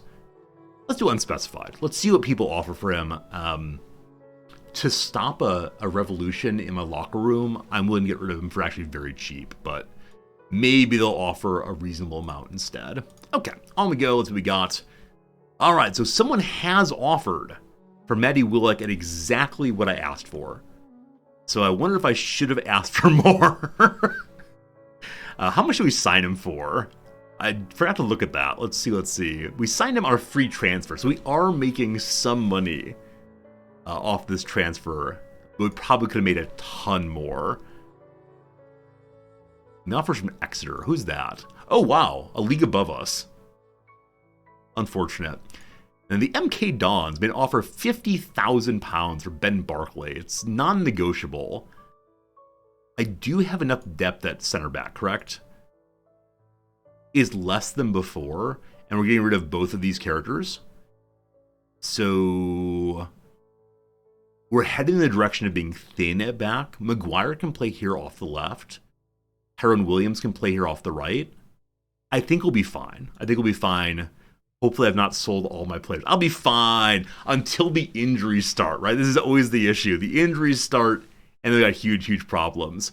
Tom Howards wants 10.75 money after MK Dons bid for Ben Barkley.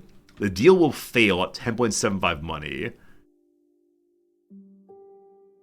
So presumably his wage is going to go down by going to the Dons. They're in the higher leagues. I don't know. Hey, Short Word, thanks for the bits. I appreciate it. You can't sleep, you're staying up with me. Awesome. Hopefully we can lull you into sleepiness real soon. I'll tell you a quick story. Once upon a time, there was a person named Shortword. They couldn't sleep well, but they watched Resorty. Resorty pushed the advanced time button over and over again, and Shortword realized that Full Manager is occasionally a very boring game. There you go. Sleep well. Sure. It's only 10,000 money. We can negotiate it maybe. Let's see. I will offer to you $7,000 dues to go away. He accepts. Very good. No problem. How much money do we pay for him? Oh, that's a good question. I forgot to look at him also. 46,000. And we're selling him for, what, 50,000? It's glorious. Big, big profit. All right, so Joe Cook is indeed going to Stevenage. Cool. Oh, it's a loan. Okay. So we're taking his salary off the books a little bit. And we have him for another year, so I guess this is a development loan. Though it's probably going to be a sell him in the off-season loan. But we'll see. Unless he's willing to come back and be a bench player for us in the future. Cool. Have a good time. Alright, so here's what we know about Wrexham. They head well, but so too does Danny Bath. They're quite strong. Their goalkeepers are not good at rushing out. So I think that means that through balls could be incredibly strong against them. So I'm going to go ahead and turn off...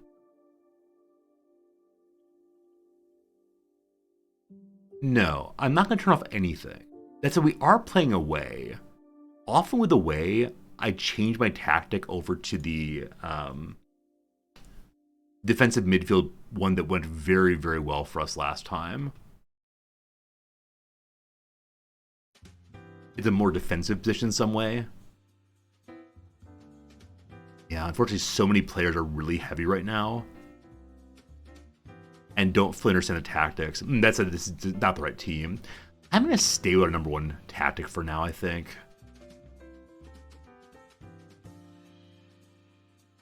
We're going to remove all of this and hope that through balls happen. I don't quite know how to demand that. So, we'll see. Hopefully it works out. It might be like this distribution for the keeper would help, but I don't know. All right. Hopefully through balls work well for Tish this time.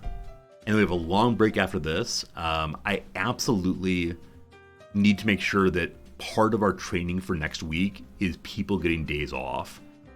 And that's not happening. So I'm going to give a full day off here, win, lose, or draw. I'm also thinking I may give some of my players a few days off, just because there's been so many matches over the past few weeks. These are fairly heavy days over and over again. We'll think about that some more after the current game. But I do want to put in the standard match tactics and match review.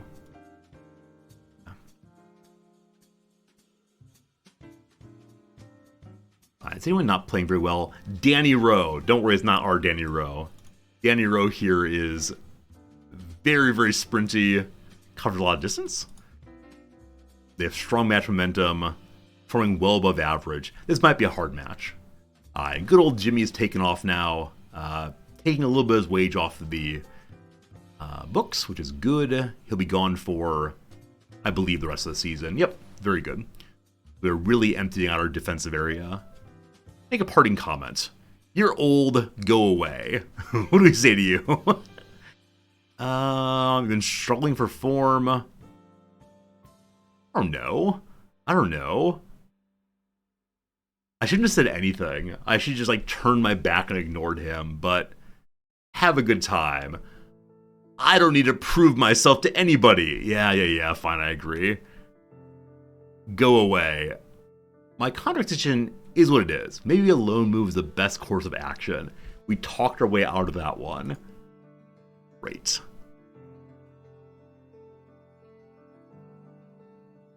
It always feels very sad and strange to get rid of players who are a huge part of our prior team. I know that's just how the game goes. It's how football is in general. If you can't hit the level of performance we need, you got to go away. But I care about them as people, you know? Okay, they're encouraging a very, very, very strange... Oh, no, they're not. I'm sorry, I misread. Liam on the left is not standard for us, but I might be okay with that. I'm going to use suggested squad and then come back to this in a little bit and see what is what. Alright, we are not the favorites. We might be losing 2 in a row. Hello, everybody. What you got for me? We suffered defeat last time against Wrexham. That was in the VNL when Wrexham had first place by 30 points. So we'll be fine. Long time ago. Hey, Ronks, how's it going? Welcome to the channel. Estes Arthur has played very well so far after we paid a huge amount of money to bring him in. Is it worth the money? Of course it is. Andrew Dallas, this is our young backup striker, has turned in impressive performances. Very, very good. Recent reports have linked us with Reading left back John Clark. He's 19 years old. He's wanted on a loan, and I don't think we need him. I mean, it is the case that our left backs are not especially strong, and I currently have no loans at all. Let me look at the left back position and see. You're wondering, am I an American? What do you think? Where do you think I'm from? I'm always delighted when people guess different places. Okay, we do have two of these, both at age 26. Maguire swings to the right side. I believe that we have... Ooh, I thought we had a player who is on loan somewhere. Bailey Clements is his name, I believe. I'm not seeing him, though. Did Bailey Clements get sold? If so, we got some problem. There he is. Okay, he is on loan, so he's just not showing up. He's a real boy. We have him through next year. We'll almost certainly re-sign him. Again, Maguire's our captain. It's such a horrible thing. But yes, I am an American. It's absolutely the case. I live in Japan, but I'm an American all the way. Hey, how's it going, Circus Band? You know what? Sure. Burton's in our league. I want to say we're better than them, so we'll make our very first loan offer of the year. Declare interest in loaning. I'll see what comes there. All right. Right you are. I've been interested in him the entire time. How do I expect that Darren Ferguson will feel about that? It's only a loan. Oh. When I answered I was interested, they took that to mean I'm interested in buying him. I have absolutely no money at all. And so, I don't know. Wrong, it's not a trolly channel like that. Haha, funny joke, but no, we don't go in for that kind of trolly humor here in general. We're old and stuffy and kind of boring. Alright. We're fine. Considering how much experience Nigel Adkins, the manager of Wrexham, has, how challenging will this match be? He's great. Who knows? Jack Jenkins is doing very well also. Yeah, we have a lot of very good players. How important is Jeff Hail to the King? He's great. Fine conversation. Thanks for that. Cool. Now, do we actually have to request the loan, or will they offer it to us? So I believe, make an offer, I can say a loan offer in particular. Hello. They require £325 per week. That is perfectly wonderful. We do have that in the budget already. So they wanted him to play as defender wingback. I think we have wingback in one of our formations, not the other. Can I say none selected? For that, they want to be able to be recalled also. Let's say no, and make an offer and see what happens. But if we can have him play in any left defender position, I'm very, very pleased. That was one to forget. Apparently, England and Austria merely drew. Go fight win. Ferguson says Clark's not for sale. I just want to loan him down. I'm not interested in buying the man.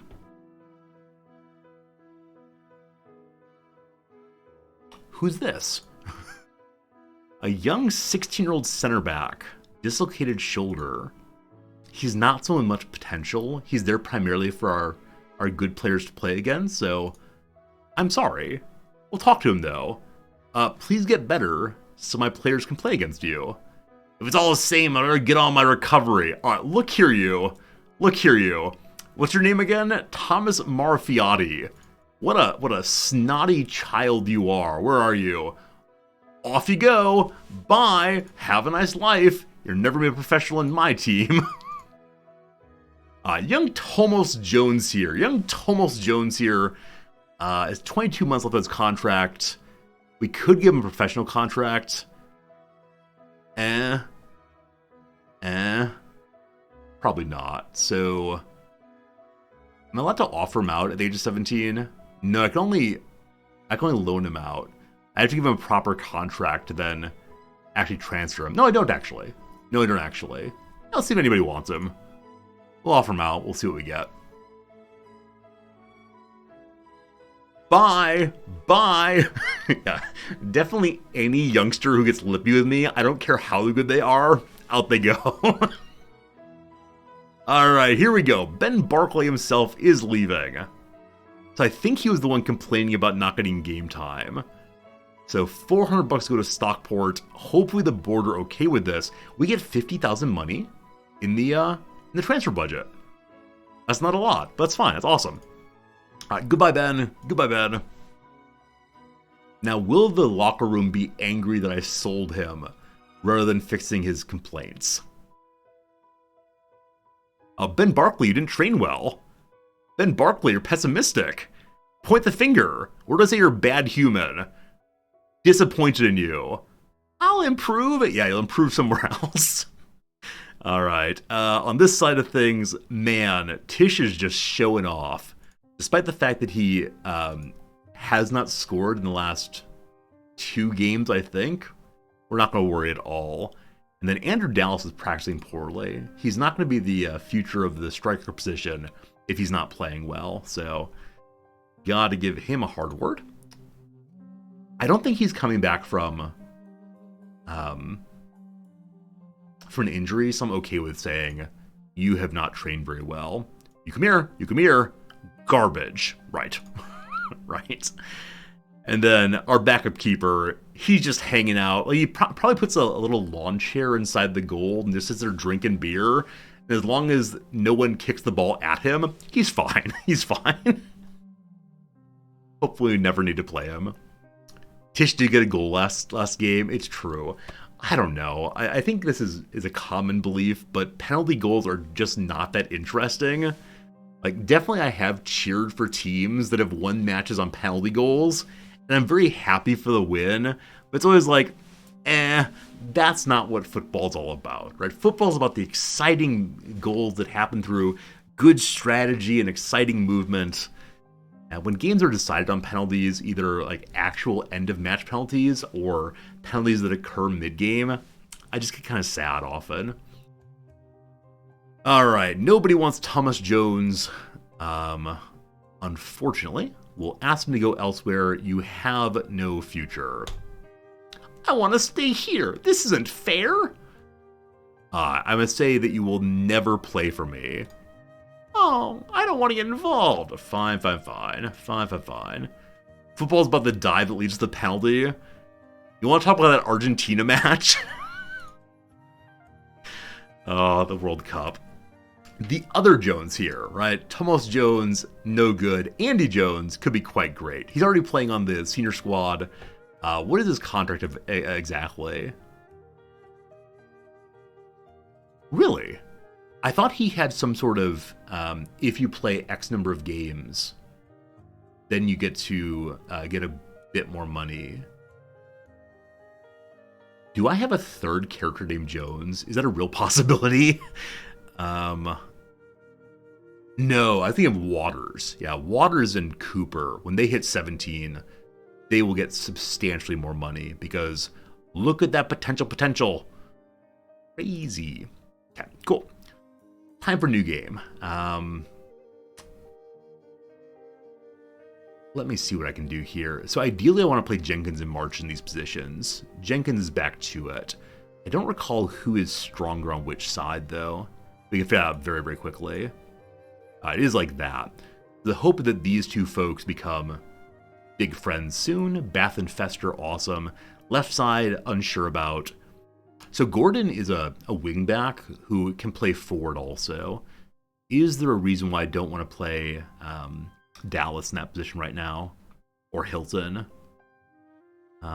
Dallas here, low injury issues. Hilton, light also. Okay, I'm going to go and bring Hilton in and see how far it drops off. in terms of stars. Yeah, it's an improvement. It's exactly what I want. It might just be that Gordon wants game time. He's only an impact sub, though. So I don't know. Barkley is leaving us, so you don't get to sit with us. Dobra, I guess I should give rest to. Yeah, at high and heavy. So we can leave him on the bench, but... You know what? Let's go ahead and bring the kid along instead, in place of Dobra. Maybe we'll get some game time. I always enjoy putting very young people in at the senior level. Alright, this will work. This will be functional. Even though we've gotten rid of quite a few players recently, I still feel fairly good about who we have. Okay, this is our standard tactic against Wrexham. Go, fight, win. Jimmy, you need to figure out when to sell players. You keep a large squad and they'll get cranky.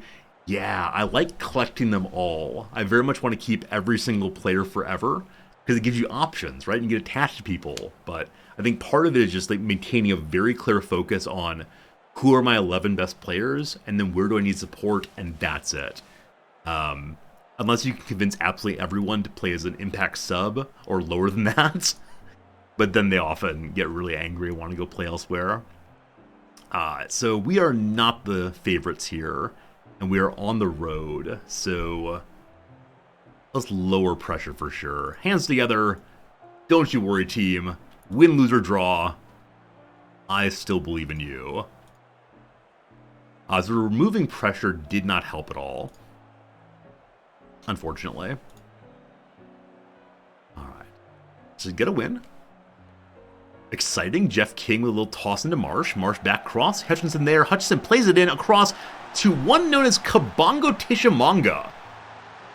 In the first 3 minutes of the match, Tish has already scored. Holy cow. Where was this kind of energy in the Salford match? I feel bad for the keeper. I feel like the keeper should have gotten that ball. Does that count against him, or are we good to go? Also, the game cheering sounds louder than usual. I want to turn that down if possible. Once again, we go forward. Jenkins to Arthur. Arthur the big boot. There it is. Doesn't quite hold on to it, unfortunately.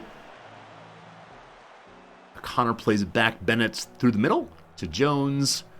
To Congreve. Across the right-hand side. Hayden's there. So too is Danny Bath. Maguire steals it away. That's what the captain does. The captain gives the ball away far, far, far down the field. Matt Jones Ipse plays it forward. Here comes Tish. Oh, I was hoping Tish would make a wild, wild stab at the ball there. But better to Congreve. Congreve dribbles very nicely. Jones forward to Hayden again. That's the second time. That's the second time they got the ball forward to him very quickly. I was ready to change strategy. However, it appears to be the case that Danny Bath, hip checked him maybe? Uh-oh. Here comes the referee. No, it's just a warning, thank goodness. We can't be giving up these penalties, though. Oh, poor Fryer. Just kind of collapsed. Collapsed in sadness. At least it collapsed in the right direction. So we need to do a couple quick things, if possible. So number one, how good is this player playing? Quite well. So someone is getting the ball to him consistently very, very well. I believe that their midfield is acting much better than ours is. You'll notice also they're playing the exact same formation that we are, though with slightly different roles. Alright, Danny Bath, because we get that penalty, is definitely the issue. Oh, it's Hayden, not Congreve. Thank you. Hayden is the one who's been causing problems. Oh, he's actually a wingback. He's been sliding out, and defensive midfield's passing forward. We may want to try to mark him in some way. Let me think about that in a second. What else was I going to say? There's something else I was concerned about. Right. Are we set up to be super aggressive? I don't think we are, but... yeah, we're not get stuck in. And I suspect it's the case that Bath does not have orders to get stuck in regularly. Player... Bath... shoot less often, dribble less, hold position. So there's nothing there about tackle people wildly inside of the penalty area. His aggression is above average. He's a mature person. Never again. Never again. I mean, in that he didn't get carded for it suggests to me that he wasn't egregiously causing troubles there. So let's not worry too much. Awesome seeing Hutchinson playing so well. Hayden to Bennett again. Keep an eye on Hayden, see what he does. He has run away from his man. This time, though, the ball is passed forward to Festus Arthur. What are you all doing? What are you all doing? What are you all doing? All right, we're playing for a draw after all. We are playing for what's called a draw. All right, George Marsh, two-footed slide. Oh, brother, man. So maybe we have too many people with too high of aggression. Maybe I need to tell George Marsh and Danny Bath to stand on their feet and not foolishly dive like that. Okay, so we move to the super defensive position here. And we have to have two strikers to pull this off. Okay, defensive line still looks fine. I need to move you to the middle. I should probably play just one striker instead.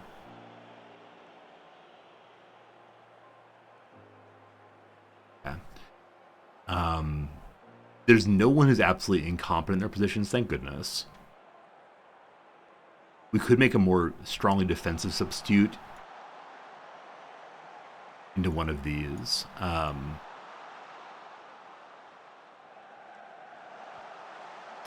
I'll leave it as that and we'll see what happens. Okay, very defensive. We may go a little bit more offensive a little later in the game, but for right now it's good.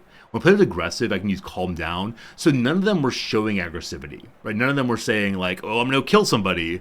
Instead, it was just a case where they were like just hanging out and then pushing people down. Nice job, McGuire. Yeah, not so good on the giveaway there. Lovely, lovely extension by Fryer. No problems at all. Made it to halftime with a draw. Thank goodness for that early penalty, huh? Oh, it wasn't even a penalty. Was it a penalty? No, it was not a penalty. It was a really nice pass from the right side. Okay. Good to see we're doing better on possession than before, but not as good as we'd like. And it all comes down to can Joe Fryer, the keeper, keep him out? So just work hard. Defenders keep going. Midfielders, show me what you got. Tish, just give me one score. George Marsh, I'm yelling at you after the match. I may actually fine him. I think there's already a set fine for people who are sent off with straight reds. Okay, I'm going to go just normal defensive right now.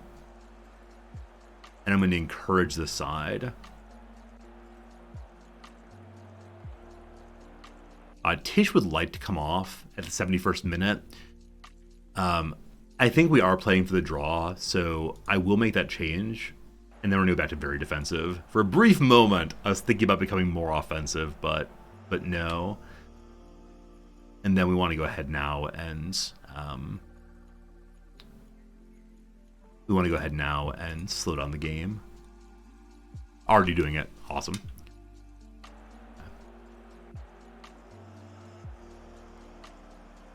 Yeah, I don't think we're a single shot since we only have these few people out here. Good to see Hutchinson playing so well today, though. That's really, really nice. We got the draw. Cool. Cool. Well done, Hutch. Well done, Fryer. Only goal against was a penalty off of Danny Bath. So I've got to say, as of right now, the Danny Bath signing has not worked out that well. We'll give it some time before I get big angry. I shouldn't jump to conclusions, right? He is performing very well in the match, but giving a penalty I don't want to say inexcusable, but close to inexcusable. Hello, team. Satisfying result.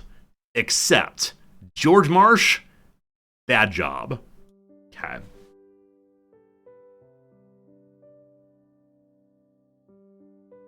We've fallen to third position. We're still within a shout of first position. I believe all three of these are automatic promotion. Yeah, I guess 4 people moved from Sky 2 and Sky 1. A lot of red cards this week. Maybe something was in the water.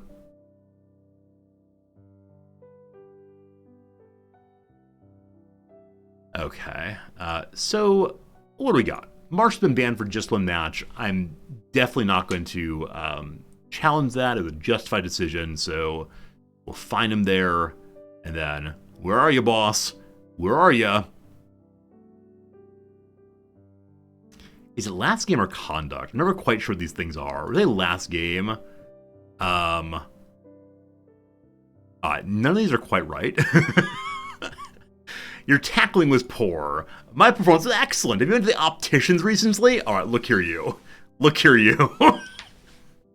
We're done here. Go away. Yeah, there's some button for shame on you for getting a red card. I couldn't find it, though. Good job, Hutchinson. Please show up and do well. Player of the week is not one of ours. Time for press conference. That kind of dirty play has no place in professional football. A result extends an unwanted record. The unwanted record here is that I believe it's that we've lost, or we've not won against Wrexham in quite a while. That's fine. We'll keep going. Liam Mandeville made 150 appearances. He's probably getting sold before next year, but he's done very well.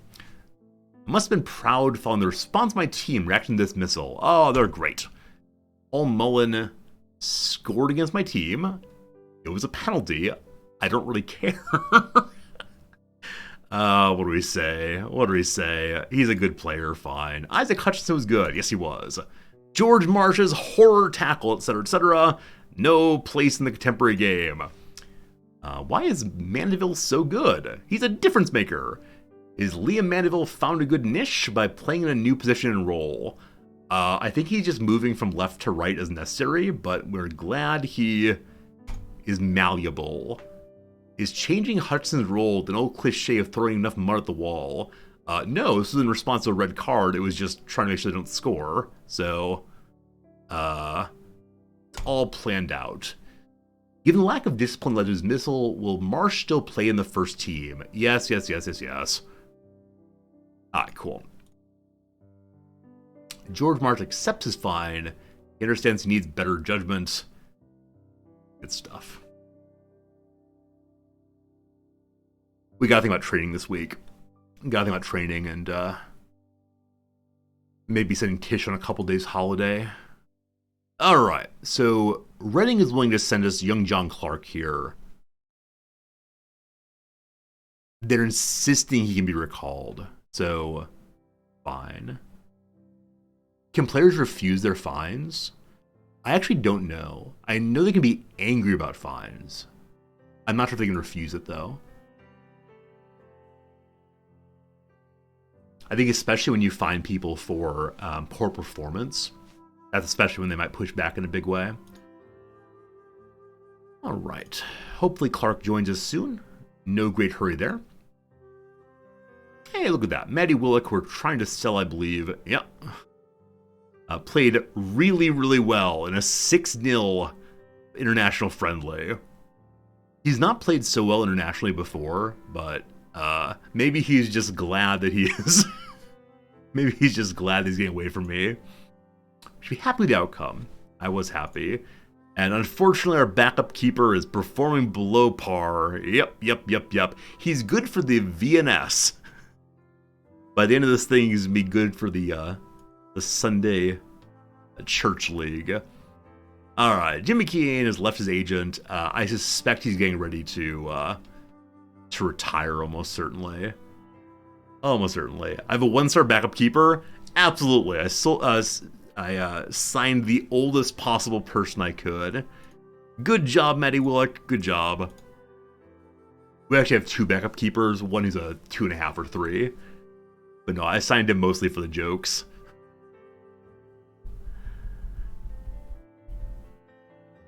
All right. Tish has now scored 10 goals, and so got $7,000. Tish here, I'm interested in just sending you on a very, very brief holiday. Our next match is in 5 days, I believe. We'll give you 2 days fully off. Cool. Next is Doncaster. They're mid-table in our league. They're not super eccentric. They have 4 scores on their top player. We have 10 on ours. They're not good at crossing. They're not good at tackling. I'm not sure if I should do any change here. That's it. Look at this nonsense formation. Absolute shenanigans. We'll see how it goes. Hopefully goals won't dry up now that he's bagged his bonus. He has 2 more bonuses coming, actually, at 15 and 20 goals as well. Also, is he willing to accept the new contract? I may have to wait till the new year for it. Where is he? Oh, there he is. Okay. Still not interested, allegedly. Let's ask again. Hello. He will accept a new contract now. All right, so the most important things. We want to increase the number of goal bonuses. We want to give him a 25 and even a 30 goal bonus, which would be amazing. Number 2, we have to raise the amount of his release clause. It's currently at 110, so more than that would be good.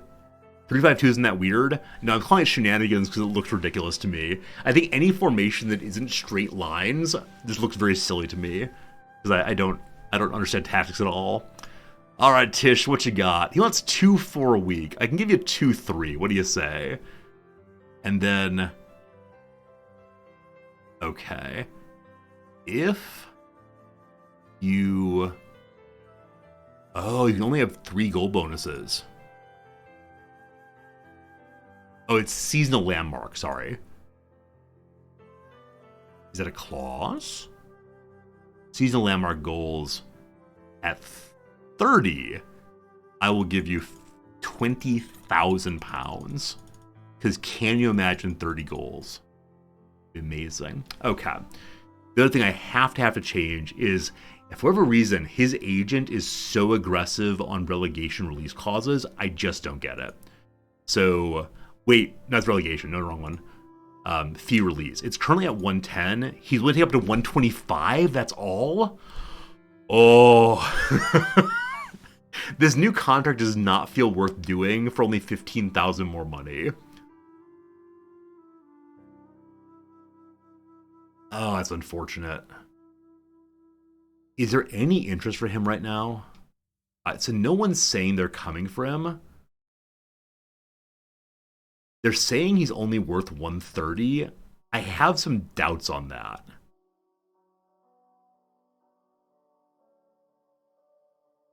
If I walk away, I don't think he gets angry.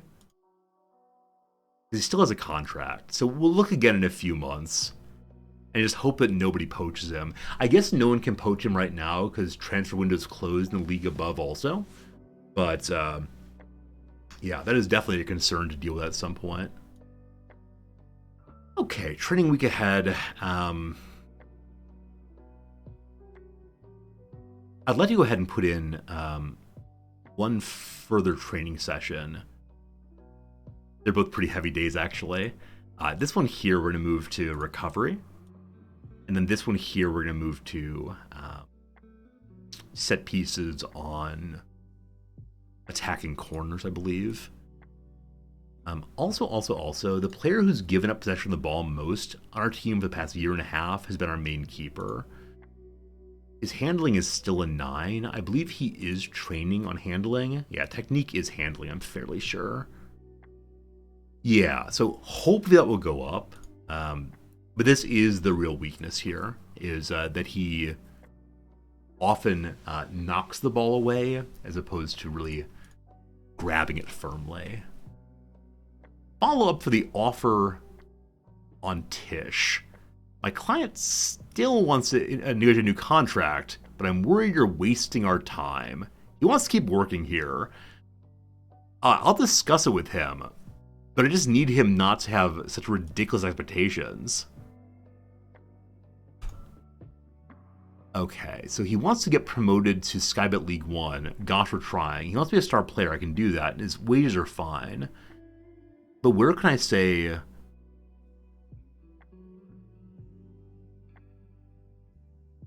So I don't think I can say I'm unwilling to accept the release clause. Okay.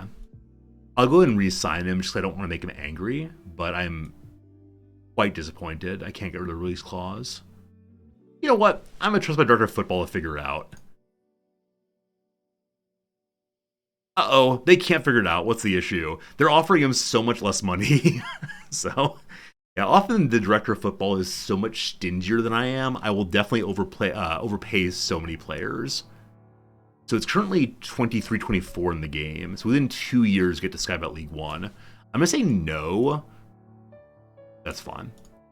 Okay, a little less money. Is he still stuck on 125? All right, fine. It's a nice improvement. We'll then also add the goal bonus. Again, 20,000 is what I want.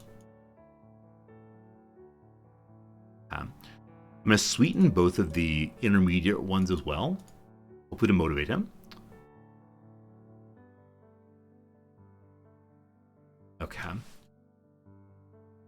We may be overpaying him, but again, Tish is the real star of the squad, so we'll see what happens here. He accepts it. Probably paying way too much, but I'm okay getting abused by our star. And then probably in the off season, we'll try to discuss that again, as long as he doesn't get poached mid-season.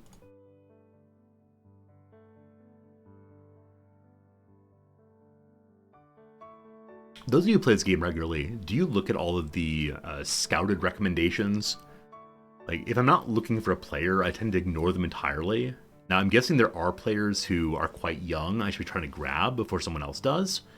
But, I don't know. Young Paula. Paula? However the Swiss say that name, did not play well. Poor kiddo. However, Hutchinson, Team of the Week. Despite that loss, he played super, super well. You usually do get the reports from the best scout. Yeah, I tend to just ignore them. Like, I'm sure there are people here. Let's see. Any youngsters here? No. A 21-year-old keeper. Currently playing the VNL from Arsenal. I guess we gotta intentionally go and scout people's under 18 squads. Right now, I'm gonna ignore that. Matty Willick is taking off. Have a good life. Appreciate it. You look for people who are well below market value to sign on the cheap. That makes sense. That makes sense for sure. Yeah, I think I'm not often in the mood of let's improve the team, let's improve the team. I want to be loyal to my folks, which is probably kind of RPE as opposed to being really strategic. This is a balance in so many different games. So as you know, in the RimWorld playthrough on YouTube, we have very, very little stuff. A commenter today said that we should sell our elephant to get better items. And like, yes, at some level, the strategically best thing to do in that game is to sell our valuable thing. But for roleplay purposes, the idea of selling our elephant is absolutely inconceivable. And so like trying to decide what I do for the sake of fun and roleplay versus the sake of just being like ruthlessly efficient is a cool thing to think through regularly. All right, evenly matched sides here. Yeah, it's definitely the case that at this point in the season, though we're towards the top of the table, it seems that basically every side could be there. Bobby Faulkner is doing very, very well in his position. He's only 19 years old, playing very well apparently. Kyle Noyles, physical outputs are huge outliers. So he covers a fair amount of distance, but doesn't sprint a bunch in doing so. Just constantly jogging. Then some above average performances in defense, especially the keeper. So we definitely want to work the ball into the box on that. All right, they're encouraging some big changes here, letting Fester have a day off. I don't know on that. I don't know. We definitely do want to change Dobra out, but we'll look in a little bit. Hey, we're the favorites, and we're at home, so we want to make sure the best teamer as possible. Old man Lester has confidence in me. Thanks, boss. And it is a case where the under-18 side happens at the same time as my match, so the youngsters will play for the kids. That's fine. Marcus Dewhurst is a talking point. I don't know who that is, so what you got? Marcus Dewhurst has kept 3 clean sheets in 4 matches. It's their keeper. All right. Might be worth a ton of money. Records are meant to be broken. Isn't Isaac Hutchinson delightful? He is. Good chat, folks. See you again next week. Oh, okay. Young John Clark is joining us. So there's now competition in the captain's position. But cool. Cool. There's definitely a player who will at least give us some depth there. And the contract we signed for him, I believe, doesn't have anything at all about what role we play him in. Oh, no. The captain from last year has been broken. We're not going to talk to him because I'm trying to get rid of him. But hopefully that's the injury where he decides, you know what, I'm too old for this young person's game. I need to go home and stretch and go on walks. Oh, Liam, good job you. Danny Bath, bad job you, boss. I know this is your retirement paycheck, but I need you to train a little better at least. So a little warning here. Oh, I can't warn him on training yet. He's not been part of us for 2 weeks. So he's still settling in. Still can't quite remember where his locker is in the locker room. We'll see, we'll see. Oh, we're the top build game of the week. I don't think we're on TV, unfortunately. I actually don't think we've gotten any pop-ups yet for TV money. Greg, hello, fellow kids did bad taking penalties. It's what he does. Okay, so the supporters are concerned that I re-signed our star because we just signed him earlier this year. Yeah, in trying to do this, I was just trying to get rid of this release clause here. Yeah, unfortunate. How much should we sign him for anyway? 400,000 money? Holy cow. So we signed him for 400. This is before I took over the game. And potentially he is going to be sold for 115,000. Hopefully he keeps liking me. Look, I took a chance on you, brother man. I plucked you out of the VNL after you had some time in the Skybet League 2 already. I don't know. I won't get TV money because no one watches League 2. Well, surely they'll tune in for the Chesterfield side. All right, they're giving George Marsh 2 more games off. Unfortunate. I'm not going to appeal. I don't want to cause problems. Oh, I pushed the appeal button. So at the exact same moment I said I'm not going to appeal, I pushed the appeal button. Well, we'll see if we get in trouble on this one. Hey, Andy Jones played well. Good job, Andy Jones. Assured in possession all the way through. Good.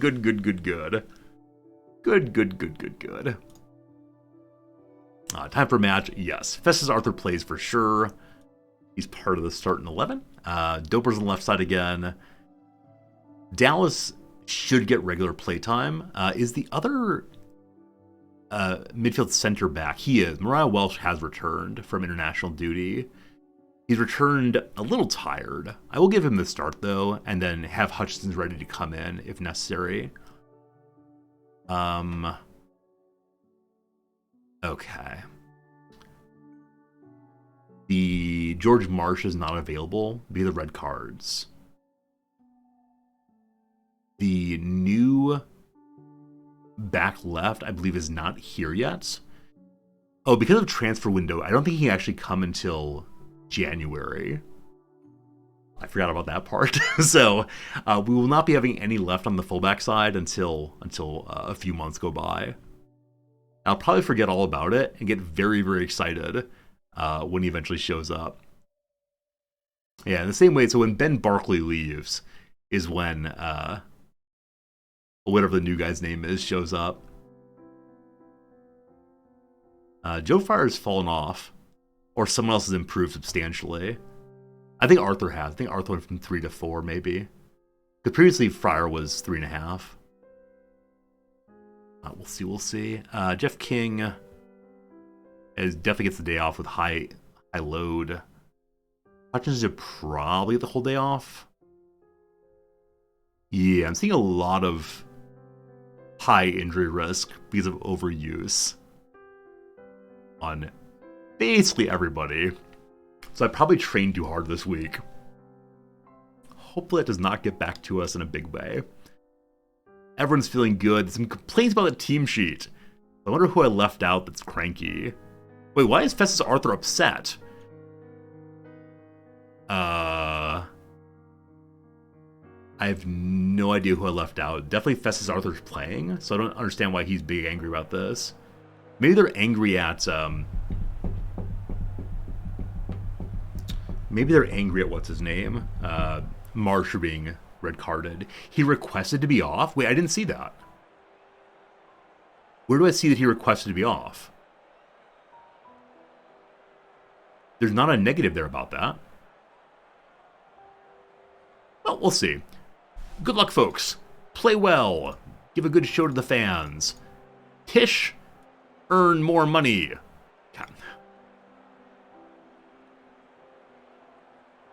I'm not sure I've ever actually seen a player request to be off. I have seen the medical staff come to us and say, this person better get the day off or they'll break. Did the coaching team say he needs to be off? Oh yeah, the entire team needs to have the day off. The entire team's in pretty bad shape right now, just from overuse. A little free kick in there. Danny Bath clears it to Jenkins on the Tish in the front. Tish with a little bit of an opportunity here. Ball is taken away by Barlow with a fine slide tackle. Noyle plays up the right-hand side. Tish is standing there, tries to stomp the ball, misses. The ball played to the middle, over top of the list. Festus Arthur heads out again. That's lovely. Up front again. Back and forth the ball goes. Uh-oh. Whoo! Danny Bath. Did you see that? His hands were in the air like he just don't care. Danny Bath just saved a goal in a huge, huge way. That was beautiful. That was beautiful, Danny Bath. With that, he has made up for the penalty he gave up last match. Barlow across. Off of Fryer's hands again. The corner kicks just keep coming. Dangerous moment for the Chesterfield side. Joe Fryer dives in. Lovely done. Boston Lad Gaming, thank you for the follow a bit ago. And here we go. Hart with a free kick. Wheels forward. Blasts it off the keeper's hands. Gotta score at least once. We did have a corner kick training session. Will it help us? Not quite yet. Let's try it again. Little reset. One more opportunity.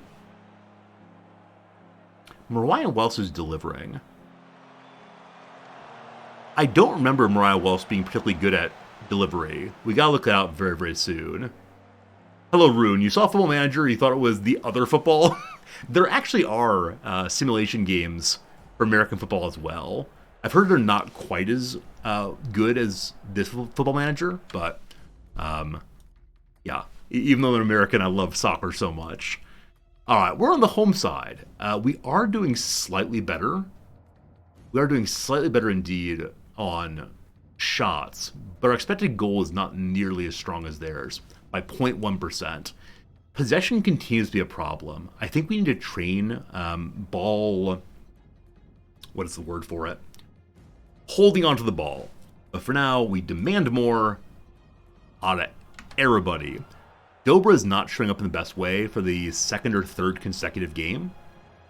Did he have an injury last season? I'm not sure. I'm not sure what's going on there. Ball control. Thank you. We need to train ball control. Make sure we don't give it up quite as often. Now, there's actually some other training. We'll find it after the game. That's fine. But you do see we have a slow and steady march to the top. This right here was the amazing stop by Danny Bath. But slow and steady march up. Hopefully we'll get ourselves a score eventually. Dobra's not playing well, though. So, what are we going to do? Dobra claims he's motivated. Is he putting on a smile so I don't pull him out? Keep going if we can win this. Attackers, I'm not happy they're finishing. They're feeling pretty strong. I want to say defenders, you've done pretty well, but keep it up. Everyone's feeling pretty confident. I'm going to give Dobra 10 minutes to improve his performance score.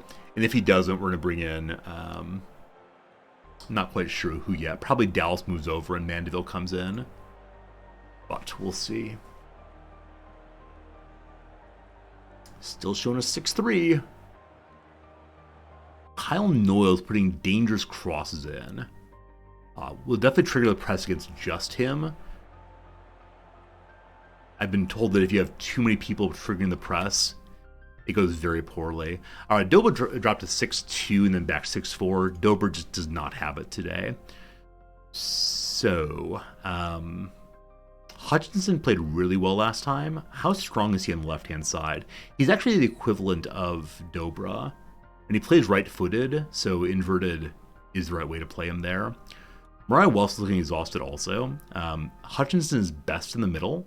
So we'll go ahead and bring Mandeville in and then switch Dallas over. A little bit of musical chairs up there. Both of our center defenders, who we paid way too much money for on both of them, are playing really well. It's unfortunate they're getting tired, though. I'm playing for another 10 minutes, and I'll probably bring Ben Barkley in to take for Bath. All right. Go out there and give me a goal. We got some inspiration with some excitement. Maybe Tishamanga's feeling a little bit lazy after his new contract. They're getting more shots, though more of them are off target. I'm going to go a little bit more aggressive here, just for the moment. All right, Hart delivers the ball overhand to Hutch. Hutch up the front to Bath. Bath with a big boot forward to Tishmanga, who can't quite get there, unfortunately. Opposition Ravenhill takes it. Intercepted by Festus Arthur. That's why we pay him the money. Little Hody, who's leaving us soon, passes back over to Gordon. Gordon dribbles forward a tiny little bit. Molyneux, a fine Frenchman, unfortunately takes the ball from him. That's absolute theft, like stealing from a baby. Back to their Danny Rowe. Up to the middle, close to Barlow. Here comes the big shot. Joe Fryer can't quite get there. It was a slow-moving ball, to be honest. They carved open the defense effectively, but I'm a little surprised. So Festus Arthur was kind of out of position. I'm not quite sure what this nonsense is. Like, it looks like they're having a little tea party in the penalty area. Yeah, I'm gonna say it's a failure of defense. And yeah, the turnover didn't feel good either. The dispossession. Maybe that's on me for not replacing the center defenders fast enough. Yeah, I don't know. Did it deflect? I didn't see a deflection. It may have, but I didn't see it. All right. I'm going to go ahead and replace both the... Nope, wrong person. I'm going to replace both the center defenders now, and... yeah, might just be a loss. Might just be a loss. So... make a difference. And then we are going to go... just attacking here. Good job, Fryer. Good job picking that one up. Delivers down the field. Do we sting right back? Danny Bath still in the field, exhausted but passing anyway. Little Gordon plays it forward himself. Gets it to Hutchinson with an opportunity. Off Tishimanga, bouncing around. Hutchinson again. Mandeville with the cross there. Unfortunately amounts to absolutely nothing. Nonetheless, Festus Arthur holds onto it and gives it to Dewhurst. There were a lot of possibilities, a lot of opportunities, and then just nothing quite worked out. Tish would like to come off the field. Okay. I have one substitute left. Tish has played okay. So ideally, I would want Dallas to come forward. And then Mandeville to switch over and Hilton to come in. All right. Tish, our hero, leaves the field. Sonny Hilton, no pressure. Do what you can, though. And we're going to go very attacking. Even though we do have good goal differential, or because we have good goal differential in the league, I'm okay with losing this by 2 with an opportunity to go for 1 more goal here. Yeah, not going to happen. All right, hate to lose that one. We were the favorites. It was really, really close there, wasn't it? It was really close on expected goal. Neither side had a full expected goal. Our possession continues to be a worry. And again, what a physical match with 14 fouls on both sides. I think I'm going to say that's just what happens when you meet a keeper on a hot streak. So he's now had... 4 out of the last 5 as clean sheets. Yeah, just incredibly strong there. Incredibly strong across.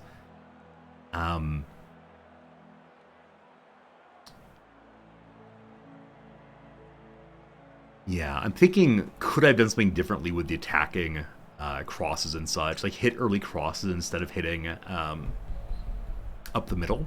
Went for a lot of through balls. Maybe that was a mistake. Good night, Jim. See you. Yeah, their middle is just like ridiculously good that game. So we'll say we met him on a hot streak, and that is okay. Should have won. Ben Barkley's big stressed guy, as well you should. And Tishamongo's unfortunately the one there who just didn't perform. I do worry that giving him a new contract has caused some problems. Nonetheless, the Doncaster captain says that we deserve some praise. Oh, actually, Paul Cook is not from Doncaster. He's from... Where are you from? Is he from Crewe? Or Stoke or somebody? Anyway, we're getting some praise there. Play of the week, Jordan Maguire-Drew with 8.6 rating, 2 goals on 2 shots. Wow. All right, Marcus Dewars is still playing very well. Good on him. You have to admire players like Aiden Barlow with that 1 single goal. I mean, honestly, it was a failure of defense as opposed to a great goal. But yeah, he was decent, sure. Tishamonga's release clause has gone up by a little bit. Am I pleased about that? I guess. Paul Cook praised us. Thanks. How pleased am I that Tish signed a new contract? It's great. It's all great, thanks.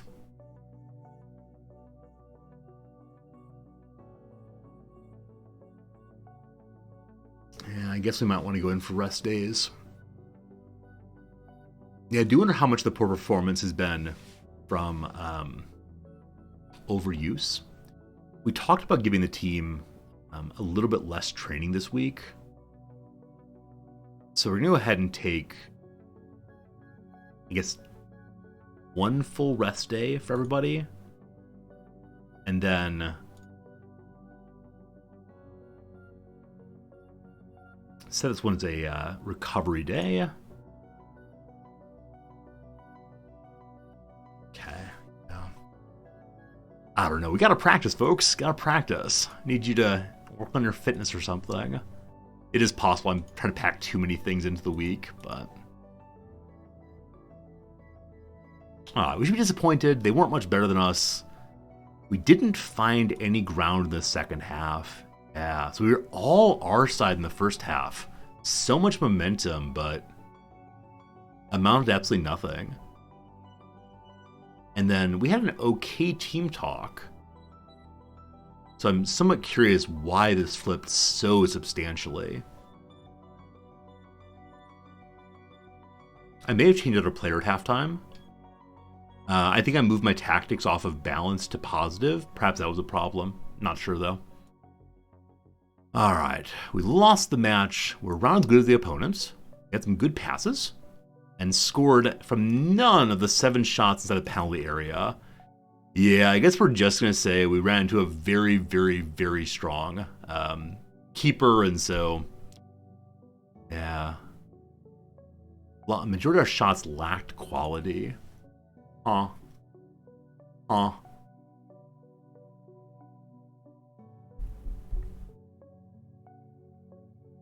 We could go look through the analytics in some detail and figure out what's going on. I'm going to change it to training. So there are 2 things I want to train differently. Why do we have match practice and match tactics here? There must have been a match here and it moved. So, yeah, everything's a little bit off. So this is for tactics. Hey, I'm Og. We'll be coaching a live game soon. Unfortunately, soccer or football are not terribly popular here in Japan. So probably not. I expect my team would lose, but I also don't speak Japanese well enough to train anybody in anything. But I appreciate the thought that maybe I could work well with actual human beings by just yelling at them, "Where is your stamina? You've disappointed me." Be good. So the changes I want to make were 1 to ball retention. Retention is the game.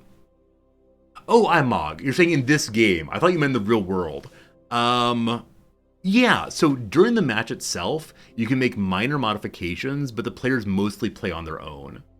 And, have you not seen this game before?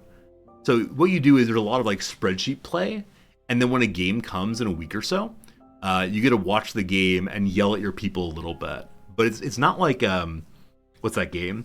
It's not like FIFA, where you directly play the characters. The edge of my green screen is fractionally peeking through bottom left. Is it really? Fractionally peeking through bottom left. Bottom left, bottom left. Oh, so it is. That's actually a curtain that's gotten in front of it. A little better? Oh, okay. Let me just pull it briefly. The void. All better. Thank you for noticing that. I'm sorry I didn't. Act 2, I do in fact live in Japan. Yep, I live in Tokyo. And, what do you do in this game? Yeah, you build a team, you improve a team, you do what you can, and hope to win. Sometimes don't. You can change tactics, you can talk to players. There are a lot of things you can do in this game, and hopefully you'll see when we play. Milk Susro, thanks for the follow, I appreciate it. Okay, what was I going to do? Right, ball retention is a technical training. Yes. So I definitely want that because we've been so unbelievably bad at retaining possession. Here, I want to make a modification also to trying to score because our shots on target were pretty bad last time. So goalkeeping, shot stopping, good stuff. Good stuff. I think that's all the changes for now. It's a fairly low week of training, which is good because last week we were really worn out. Good stuff. And then how is the team looking in terms of overall happiness? Morale is so-so. And I guess we could have a team meeting to try to boost morale. I'm always nervous about team meetings because you can absolutely ruin everything if you do. The big issue as far as complaints is that Ben Barkley, who is leaving the team at the new year, is unhappy that someone took his position. I want to say that because he is going elsewhere, he should leave us alone. Maybe not, though. Can you train shot quality from training? Not that I know of. I think that might be an individual training. It's finishing, I believe, or attacking movement maybe. But I don't think there's a way to directly train shots per se. This is primarily attacking movement, I believe. Okay, this actually does give finishing and heading as well. We'll go to add in one more then. So we attack direct primarily these days. And it helps some. Cool. Ooh, cool.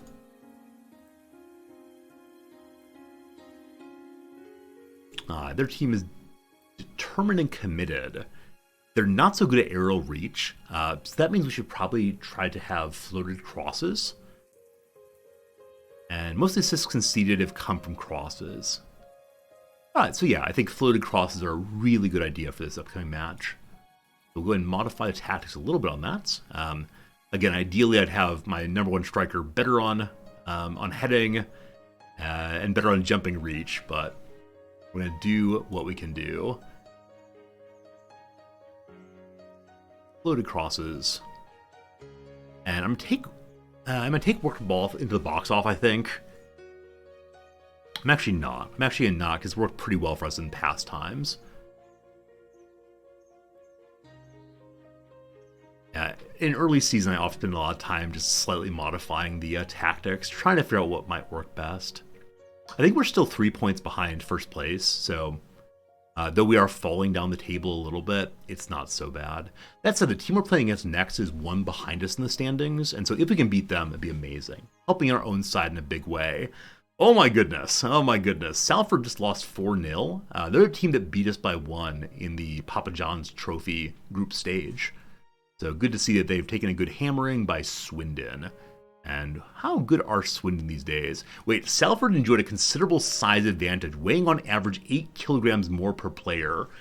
Can I have a training session where I force my players to eat ho-hos, ding-dongs, and Subway sandwiches? Like, open your mouth, here comes the mayonnaise? Maybe. Do I follow any particular J-League club? No, I've only lived in Japan for about 6 months now, so I'm still just getting used to it. I actually haven't seen a live football match here at all. I saw a Giants baseball match, but that's all so far. So I'm wanting to find myself a club to follow here, but no luck quite yet. Okay. Let's see here. I think we feel good. Barrow AFC below us in the table also. Yeah, I think we're getting to the midpoint of the first half of the season in a place where I think we're going to do pretty well. Just got to keep going. Lucken Torres, our young striker, who could be good someday, possibly, scored for the first time. Good job, you hero. Dale Brooks, who's that? One of our old coaches is training. We still have not gotten a single coaching qualification.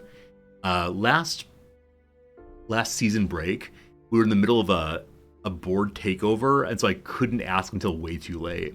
Maybe next break. More people are getting higher licensure, and time to talk with the staff. Hello, staff! Danny Bath should be our vice captain instead of our keeper. I believe our keeper was either guaranteed vice captaincy or asked for vice captaincy in his new contract. So I don't want to change that at all. Has board takeover happened? Yes, they have. The board takeover was the Fan Trust is now running us, and I find it delightful. So Danny Bath is obviously a very good captain character. If he sticks around for another year, I may make him the actual factual captain. But as of right now, I don't want to upset the locker room, so we move on. Tyrone Williams could do with some strength training. He's pretty strong, but sure, stronger still. Lawrence McGuire does not need any more cross training. He's not that good. But sure, I'll make a change there. Lawrence McGuire has been training well, making progress towards his potential. There's very little difference there. Let's go and ask our better coach who might know things. Who was it? Who was it? So Joe Fryer is still improving great. Yeah, that's all about the same. Very good. Thanks for the notes. We have average now. We previously had excellent and excellent, but unfortunately we've not done quite as well this season. Though I would think that the players remember that we really have moved up a whole level, and so they would understand that we are going to take some losses in Skybet League 2.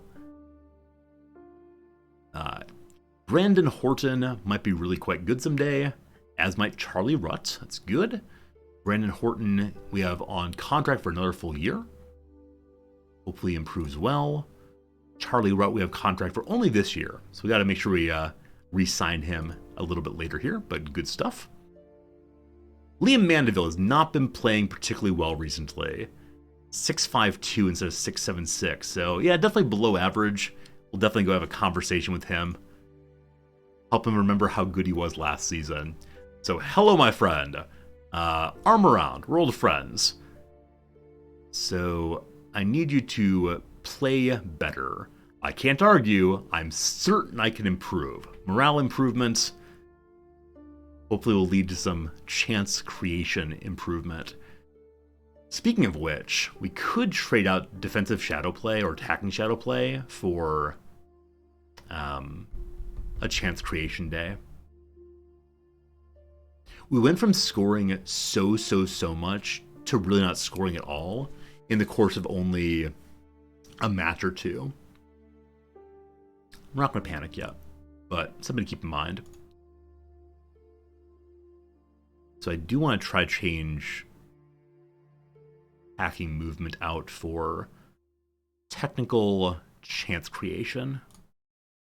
Cool. Has there ever been a player who said, "It's not happening, boss, I'm washed up"? Yeah, so I have had times where I've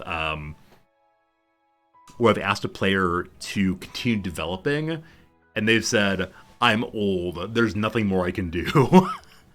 I think if you ask for development for people like over 28, they don't say anything. It's tough to tell the difference between variance and genuine problem. Burrito, I absolutely agree with that. Like, at a certain point, the variance becomes a permanent feature of the team, and then it's time to panic. As long as we're only losing by one score or so, I'm okay saying it's not a huge problem, but if we just don't score over and over again, it gets a little worrisome. Only Jamie Grimes injured, that's fine. Yeah, so unlikely to lead to higher than level normal injuries. However, a bunch of our players are still at fairly high chance of injury. We still have 4 days, though, until our match. And how much have I packed into our training? Every single period is taken. All right, so definitely here. I'm going to change this out to recovery. And we'll change this out to pure rest and hope that helps a little bit. Okay. Of course, if I pull training sessions to less intense, eventually players will complain about that also. An awkward balance, isn't it? The FA Disciplinary Committee have considered my appeal against George Marsh's band. They ruled I did not have grounds for appeal. Yeah, I didn't mean to appeal it, so I understand they're rejecting it. Makes sense, no problems. And Andrew Dallas has been stepped on by someone during training, out for 2 to 3 weeks. So that's a sub player, it's not a huge issue, but unfortunate to have some injuries. As long as not in the defensive line, I'm okay.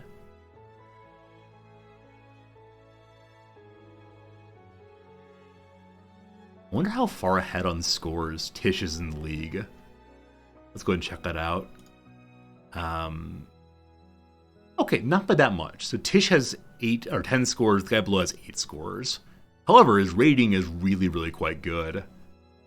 4 assists off Dobra. And this is so strange. Because on the one hand, I want to say, like, Tish has been absolutely hot and absolutely cold. You recall that 6 of these goals came out of 2 matches. But he is performing well consistently. And Dobra, who's not been performing well, is still getting assists. So we'll see. We'll see what happens there. Just gotta stick with it. Gotta believe in the team. 4 goals in 4 matches is impressive. Yeah, I'm definitely someone who always says, like, just give me a goal a match, which I know is unreasonable, but if the whole team could just score once, I'd be very happy. Most tackles per game are on old Dobra. Good job. He hasn't been red carded a single time with that. He hasn't become hat-trick Tish yet. Yeah, back when he got his 2 hat-tricks, players were saying, oh, call him Triple Tish. And I said, look, it is amazing. He got 2 hat-tricks in 2 games, but unfortunately, it's a little heartbreaking if you give him that kind of pressure. Even match again. Well above average in midfield. They're bad at passing. Their goalkeeper's above average. Okay. All fine, all fine. Some changes here. Yeah. I like pretty much all of those, though I may give Mandeville the start to show I still have confidence in him despite his problems. We're not the favorites. Burton are currently a 6-match unbeaten run. Wow. Alright, they're a good team, but we are better. It's fair to say we didn't play so well against Chesterfield. It was just one score, I'm not going to get too worried. My intention is to attack from the off. I think we do counterattacking primarily, but I'll say sure. Can Danny Bath earn a place in the team to play against Burton, though he's not trained well? Of course. Fake news, fake news. Jack Jenkins is a great player. He is. What sort of challenge am I up against facing a Burton side who played direct football? No surprises. I sound like I'm worried. Don't pour words in my mouth. Good stuff. We're still at 100% on press conferences. Gotta keep showing up. We get paid for. Alright, the youngsters are playing tomorrow. Good job, youngsters. We haven't asked the board for anything in quite a while. We are definitely exceeding expectations by being in the top half in the playoff contention. But I don't know if they'd be positive enough for us to ask for anything in particular. What I really want is an under 18 team, or under 21 team, but I'm not sure we can get that at all. More stands. We haven't filled the current stands except for once this season. So I worry if we asked for more stands to go from 10,000 to 20,000, we would just have 10,000 open seats, unfortunately. Training grounds? Oh, didn't I promise someone I'd give better training grounds?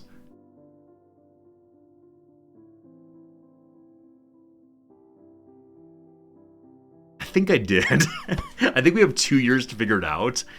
But I think each time we've asked for training grounds, they've said no. And not just like, we'll think about it, but no, period. How much longer do I have on that promise? We'll improve training facilities. Yeah, we have 2 years to go on that. So not a huge issue there. It was the end of next year. Cool. Thank you much indeed, Tutu. Hey, more homegrown folks. And the youngsters were victorious. David Waters. Wow. So I think next season, at 17, we loan him out. I don't know to whom. But if all goes to plan here, it's going to be amazing. Promote him. He actually is training on the main squad. He doesn't get a start or hardly play at all, but he is on the main squad. We can play him occasionally if we want to. Yeah, Waters and Cooper are the two that are training with the main squad. Rit Booty is a keeper, I believe. Yeah, he played well, but nothing too exciting yet. Okay, time for a match. Encouraging tighter marking. I tend to ignore these. I'm not sure if I should.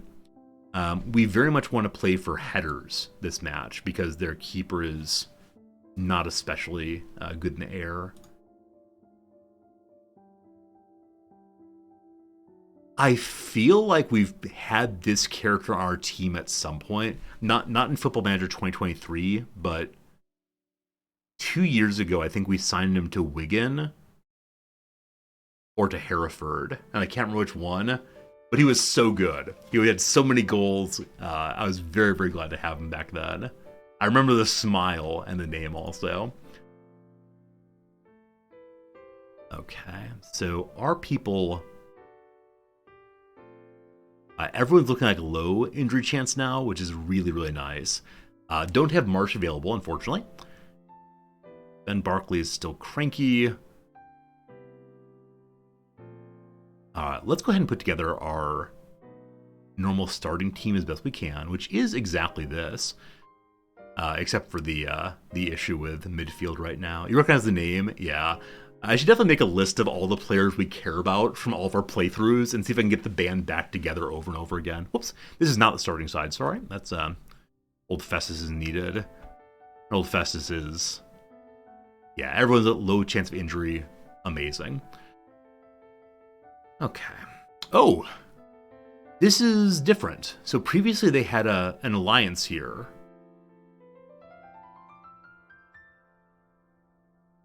Okay. So it's only when they're playing as wingback attack and wing attack they have their alliance. If I change you to attacking winger, it does not come back. So it's the wingback question rather than the fullback question. I never quite know how to change roles. But sure, we'll make a little change there and see what happens. Alright, good luck, team. Need to get a win. Everyone's still looking pretty confident despite the very small change we made. Mandeville likes that he's supposed to stay wider. I think that's because of his role, probably. Hey, Casa, thanks for the follow. Thanks for all the new follows today, folks. I know people really enjoy this game a lot. We only play it 1 day a week, unfortunately, but it's always one of my favorite days of the week. And you might understand why if you play this game. It's just so easy to get deep into it and let the hours go by. We're not the favorites here, so hands together as if we're begging or praying. Enjoy the match. No one cares. So, we'll then talk to each portion of the team, ask them all to do very well. You give me good finishing. There we go.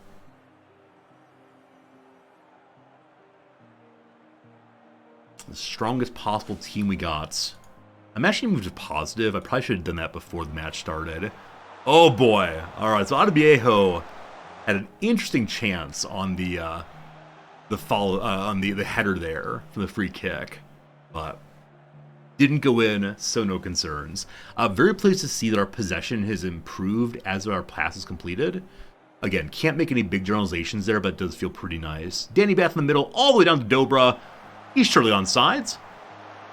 Oh, a lot of bobbling. A lot of bobbling. Occasionally it's very fun to play follow the ball as it bounces from player to player to player. What a cross that was. I'm glad that it didn't develop into anything at all. But King gets to Willock. Willock, not a normal starter. Dumps it forward to really nobody, unfortunately. The ball comes back off of Scott's chest. He maintains control of the ball. Over to Brayford. Brayford over to Scott again. The defensive line is looking pretty strong and in position. Forward it goes, across it goes. Jeff King heads it safely to Jenkins. Up to Hutchinson. Forward again. And go the men marching in blue. Jeff King, the opportunity to deliver the ball to his partner Mandeville. Tish instead. Tish with the header doesn't quite get there. But King did very well indeed with that delivery. Hopefully see more of that.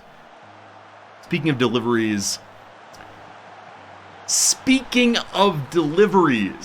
Dobra, who is pregnant with possibility, pops one out. An unexpected scoring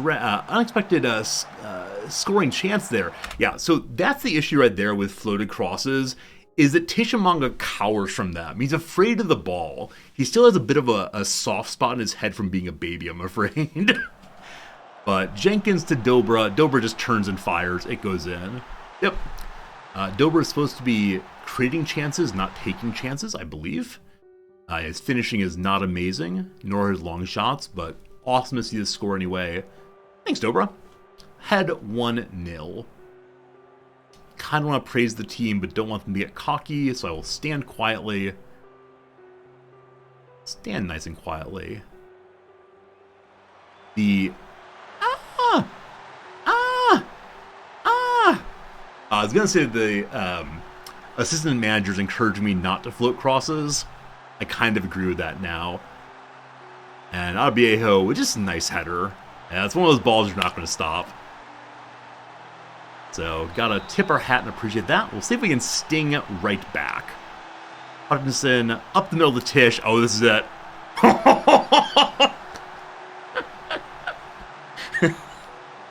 For the briefest of moments, we said that we were unfortunately behind.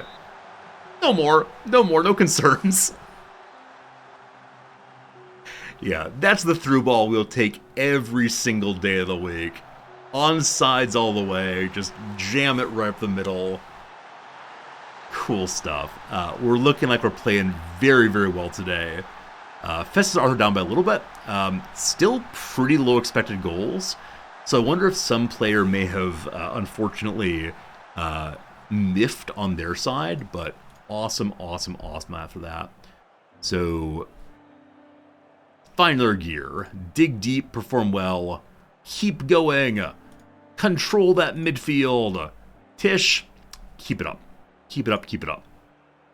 Cool. Only up by 1. Danny Bath appears to have kind of low stamina. Is that true? 13, above average. It feels like he's dropping off a little bit faster than we'd like. We'll need to have some other center back always ready to replace him when necessary. Unfortunately, not the best header forward. The Yellow Bees have Taylor. He's 33 years old. Yeah, so I shouldn't be surprised Danny Bath is struggling at that age. Had a wild pass forward, and unless Jeff King gets it to our defenders. Forward to Tish. Tish heads it forward to nobody, unfortunately. But the yellow side turns around to Festus Arthur. Arthur dribbles a bit, chips it forward to Mandeville. Mandeville to Tish. Is that onside?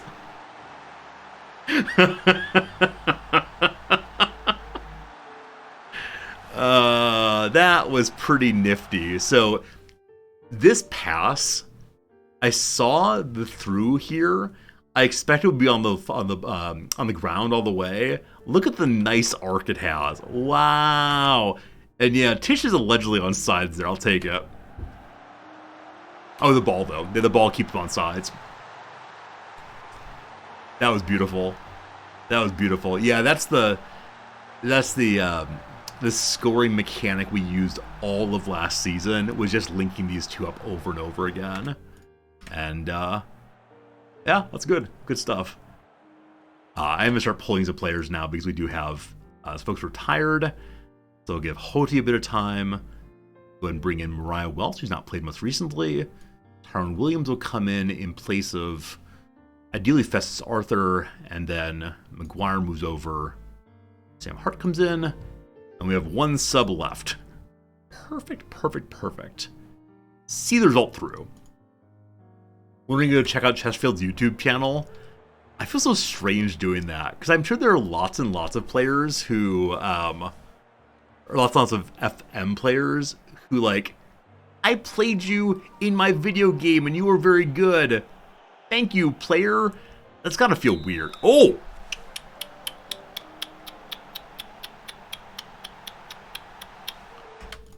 It's gotta feel very weird to have some random gamer say, I know you're a real person and I want to say thank you for playing in my video game. Alright, so we're up by a person now. Let's see if we can pile on the suffering. Ball gets to Dobra. Dobra across to Mandeville. Mandeville decides to chip in. We did put him on attacking instead of only support. That may be a change we want to hold on to. I can't bring any youngsters, unfortunately. The youngsters played in the under-18 match earlier today, so they're not available. But that's nice. That's nice. I think we're supposed to lose this one, and so I'm very glad I think we're supposed to win this one, so I'm very glad we are winning this one, but a good match. An amazing match, honestly. I don't recall which score this was. Oh, it was the one just after the opposition scored. No, it wasn't. That was this one. What on earth was this then? Tisha Monga's second. Yeah, whatever. It's a lot of scores, thank goodness. Good job, everybody. Thumbs up. A+, yes. That was the assist. Oh, that was the really nice pass forward assist. That's right, thank you. Hey, and like that, back into third place. Forest Green are beginning to sneak away, but we're in the automatic promotion spots. And look at that. We gave Mandeville a hard word about his questionable form recently, and he's improved. And that is really, really nice. Cool, cool, cool. Dunn is disappointed at being humiliated on national TV or on the YouTube channel. Very good job. You scored, you hero. Okay, there was some modification tax I was talking about. It was ensuring that Mandeville's position is played as a attacking winger. It is set that way for right now. We'll see how that works longer term. Okay. What's going on? Hello. Good result. Good job.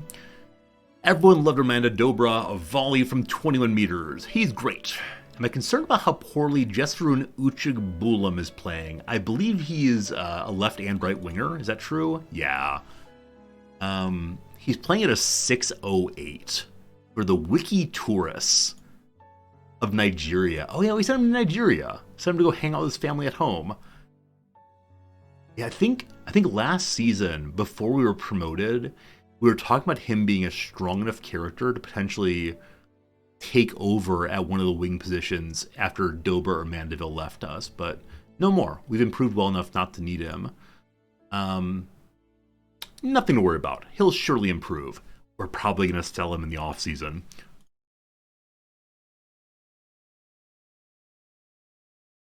All right. Forest Green have not lost in 10 matches. I think Mansfield is pretty far down the table, so it's not a surprising loss for them, or surprising win for them that much, but we'll see. Player of the week. It's a Wrexham player, Congreve. 2 goals. Good stuff. It says we need to give him a day off, and I didn't do that, so we'll have Monday off.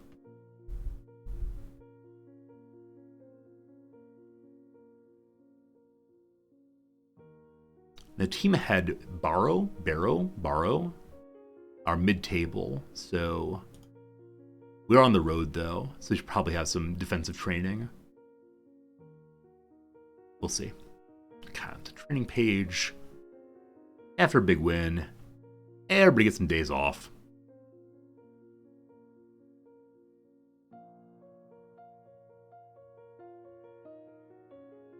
All right, so this day is always the one where, like, it's nice to be fast, it's nice to be strong, but it's such a drain on the characters. So I'm going to have the morning become a day of recovery instead.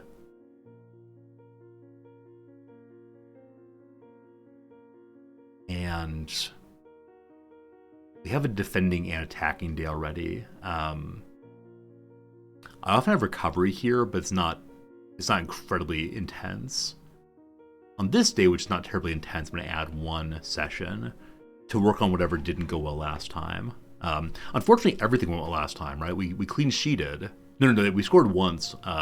We had 1 score against us on a defensive corner kick. So let's work on defending corner kicks. Cool. I may want to go through all of my players and see if any of them have the potential to do well with a new personal trait. I haven't assigned that many so far this playthrough. Work more on ball retention. That did go very well for us when we worked on that last game. Maybe next week. Let's see what suggestions we have from the coaches. Hello, coaches. Ollie Banks is not training well. Fine. David Waters, not training well. Huh. His work rate's kind of low, as his determination. So he's not improving as fast as he should be. We really need him to improve. So we'll see. Other suggestions. Jack Jenkins doing much better on anticipation and decisions. Cool. I should probably go through absolutely everybody. Jamie Grimes has been injured. Might be able to get back on track. Yeah, we'll see. Festus Arthur is becoming influential. Sonny Hilton's going down the pile, not playing as much. I think he needs to play more, yeah? Oh gosh, he needs to play more.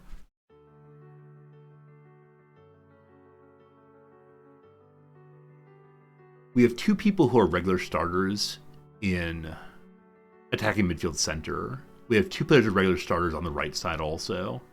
I need to give Hilton game time or he will never hit his abilities. This is a case where we could loan him out. That said, we need to loan him out to a Skybet 2 team. And I don't want to strengthen teams in my league. Okay. Yeah. Note to self, we need to start Hilton more often.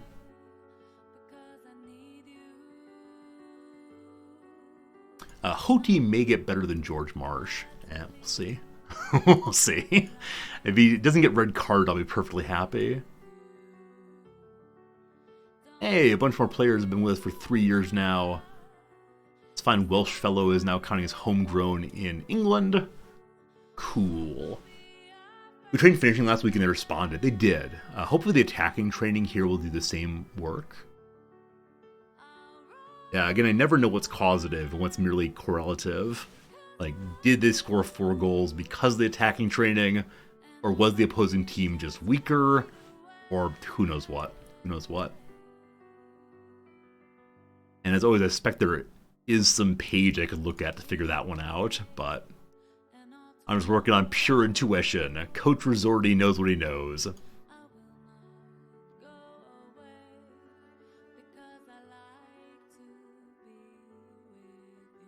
Walsall's Willock.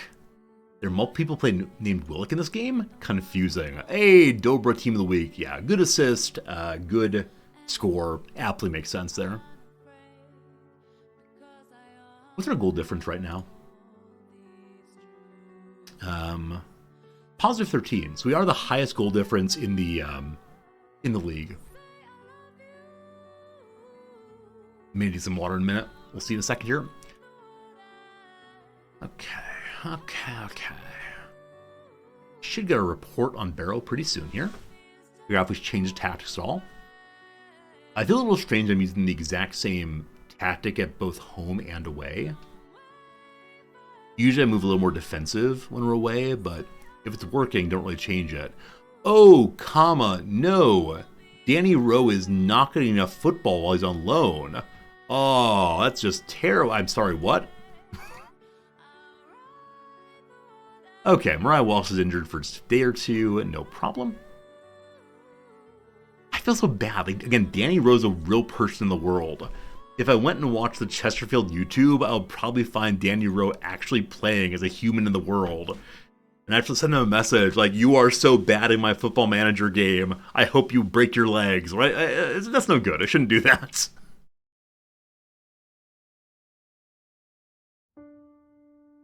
I do wonder how many seasons it will take us to climb our way to the top of the heap in England, like playing the Championship League and so on. Like, is it even possible for Chesterfield to get that good? Oh boy. Florent Hoti has a weight session and rips himself in half. His guts are spilling out through his stomach walls. That is not good, my friend. That is not good at all. Is this the result of having like too much training? Or just have like weak stomach muscles? But truthfully, when it's a double hernia, I don't know where the herniations occurred. I can make assumptions, but we'll let that be between him and his doctor. You're important to this team. Come back soon. Absolutely. Sounds terrible.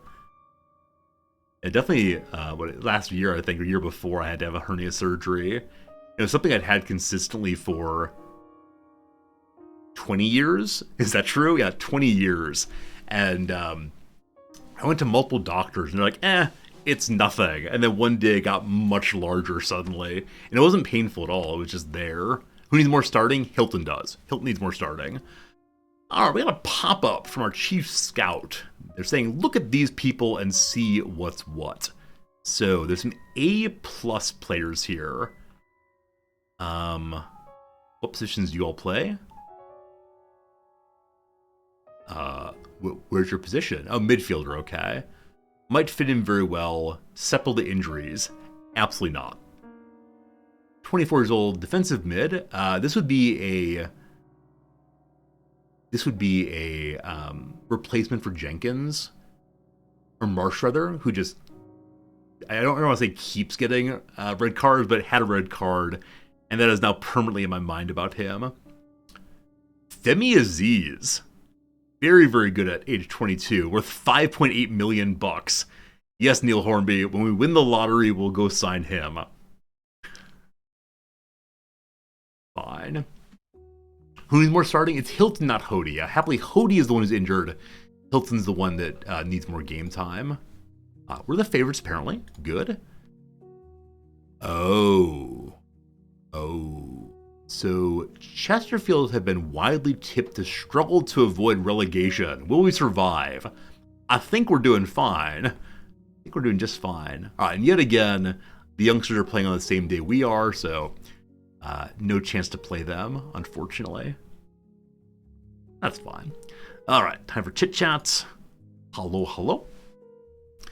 Barrow have confounded critics. They're also likely to be relegated. They're currently mid-table. Is there a chance they could take the points tomorrow? No, we're confident. We believe in ourselves. Rochdale are playing horribly. Man, Rochdale is the first team we played this season. I don't recall how much we beat them by, but maybe we destroyed their confidence in that first match so far that down they go. Okay. How challenging is it for me to get my players to play as well here as they did at Burton? We play very well everywhere, don't you worry. How big of a miss is Florent Hoti? I mean, not really. Not really? Faith in the squad. Who's to replace him? Oh, the one issue, though, is he was the one playing in place of the George Marsh, who's suspended for 2 more games. So, Matty Willick, I guess, is who we got. Cool. How about Andrew Dallas's injury? Only 3 days. Back real soon. How important is Uncle Fess's Arthur? We believe in him. Fine. Fine. A couple of days ago, I looked up what does journalist reputation do in this game, because it just goes up and down, I'm not quite sure. But apparently what it does is if journalists like you more, they're less likely to write hostile news stories. Now, I don't know what hostile news stories do in the game, other than making me as a player feel sad. There must be something more to that mechanic. Alright, the team appreciates my words. That's very nice. And Liam Mandeville still doing well. Yeah, a bunch of players deserve some nice words this week. So, who we got here? Tish, good job. David Waters, you're doing great. Matthew Cooper, yeah, these youngsters doing so well. Anyone above 8 will say happy words to. Gotta impress me by getting at least that B score. We talked also about trying to go through and pick out other traits for people. What is Tish working on? Placing his shots. That seems good. Liam is working on nothing in particular. He already has 4 traits. I think he'd have up to 5 of them. So he runs down the right. He gets in the opposition area. He curls the ball. He tries some tricks. And beat your opponent, maybe? He's kind of speedy. I don't know. Let's see. Can you beat your opponents? Knock the ball past the opponent. It's suitable. Excellent. Good choice. Tish work on something. Yeah, I never quite know what to do with the youngsters and their training. Look for passing instead of scoring. Yeah, his finishing is kind of low, so I guess that does make sense. Yeah, nothing yet. We'll try to train him once he settles down a little bit more fully. Hutch has so many traits. Mariah Welsh already working on it. Jeff King, not so much. So, those are big free kickers. Our keeper has no traits. What kind of keeper traits can you give? Counterattack with long throws. As right now, he's delivering with long kicks. For finishing, we could say attempt long-range free kicks if the opportunity presents itself. Sure. Bad choice. Fine. I also want my keeper to have something to work on. Technique, avoid the weaker foot. Yeah, fine. Alright, that's enough changes right now. Probably come back and do some more later.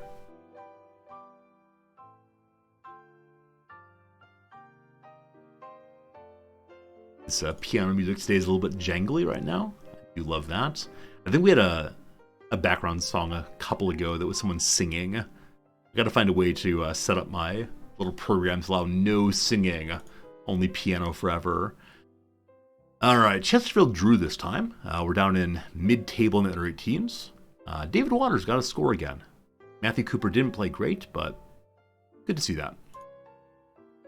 And definitely get loaned out next time. Oh no! Today's match has been postponed because of a waterlogged pitch. What? It's raining? It's raining in England? Alright, so it's postponed for half a month. Down to here. So next match against Grimsby. Grimsby, I believe, are in second or third position. They're in third. So they're just above us in the league. If we win this, it would be absolutely huge.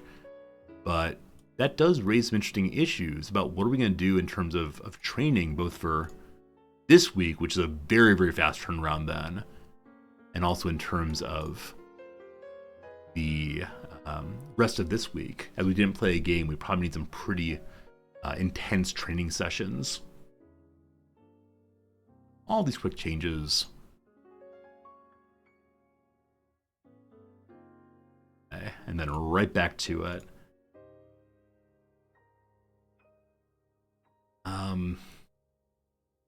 Yeah, when we have games back-to-back like this, I'm never quite sure if I should even bother having an actual training session or just trust the matches are the training sessions. Yeah, I don't want my best players to get worn out, so we'll just do recovery throughout instead.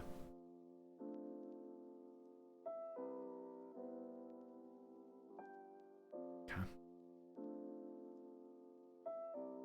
Then I want to modify this week also. So there was no match.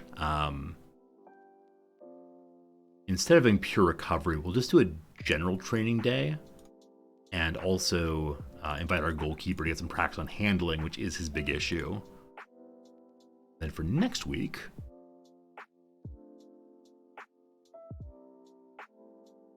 yeah, we'll leave it as it is, I guess. Except we'll add in the normal tactics and review.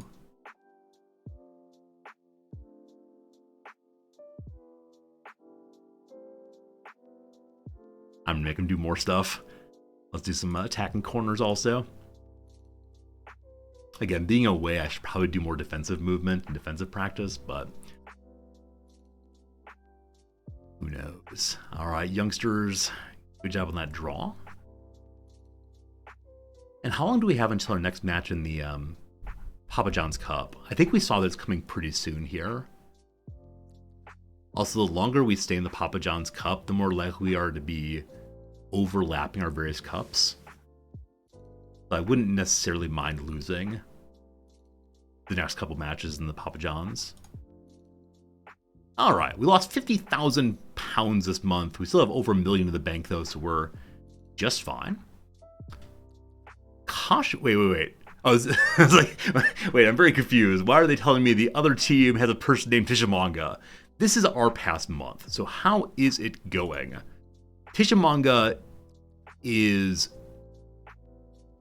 Alright, so he is high on expected goals, but low on open play.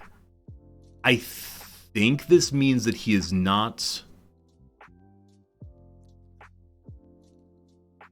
He's not creating goals for other people, but he's scoring very well? Or does it mean that he's expected to get a lot of goals? I'm actually not quite sure what low quality creating from open play means. Yeah, I assume it means he's being somewhat selfish and going for the scores himself. And it's working out pretty well for us. But yeah, that is crazily high compared to everybody else. Cool. Good job. Good job. Yeah. Okay. Goal scoring numbers are huge outliers. Yeah, all of our attacking is just Tishamanga doing very well.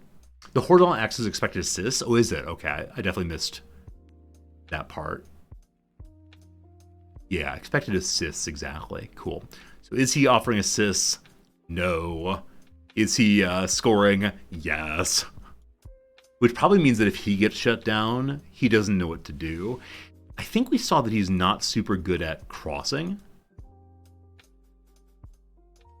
Yeah, bad in the air, one-footed, one position, pretty darn bad at crossing the ball. So we can invite him to work on crossing instead of heading, in hopes that he shares a little bit more regularly. Yeah. or we keep him on the heading to try to improve his attacking abilities. What's your issue? He's gone from being a good striker for most Skybet League 2 sides. He's now good for the next league up. Love it, love it, love it. How's his teamwork? It's pretty good. Okay, because he's not really improved at heading at all yet, I'm going to go ahead and change him over to working on crossing instead, which feels kind of strange for who he is, but we'll see. Maybe Matt might actually improve at that. Maybe so. I just want my players to improve at really anything at all. Best defending players, Kieran Morris, a winger from wherever this is. Where's that? It's lovely. Tranmere. It's a lovely insignia. Walsall defending very well. Bunch of matches coming. Here we go. Yeah, here's the play where next Papa John Trophy. I may throw this game. I may play all second stringers. We're probably going to lose by a lot, even with our best side out there. We'll see, we'll see. Hey, Uncle Festus has improved nicely. Better decisions, playing at a higher level than before, is doing well in defensive positioning, progressing well, fine progress, everything is good to good, except he's a little bit less determined than before. Walsall is Walsall? Oh, so the last L's were not sounded. Walsall. Walsall.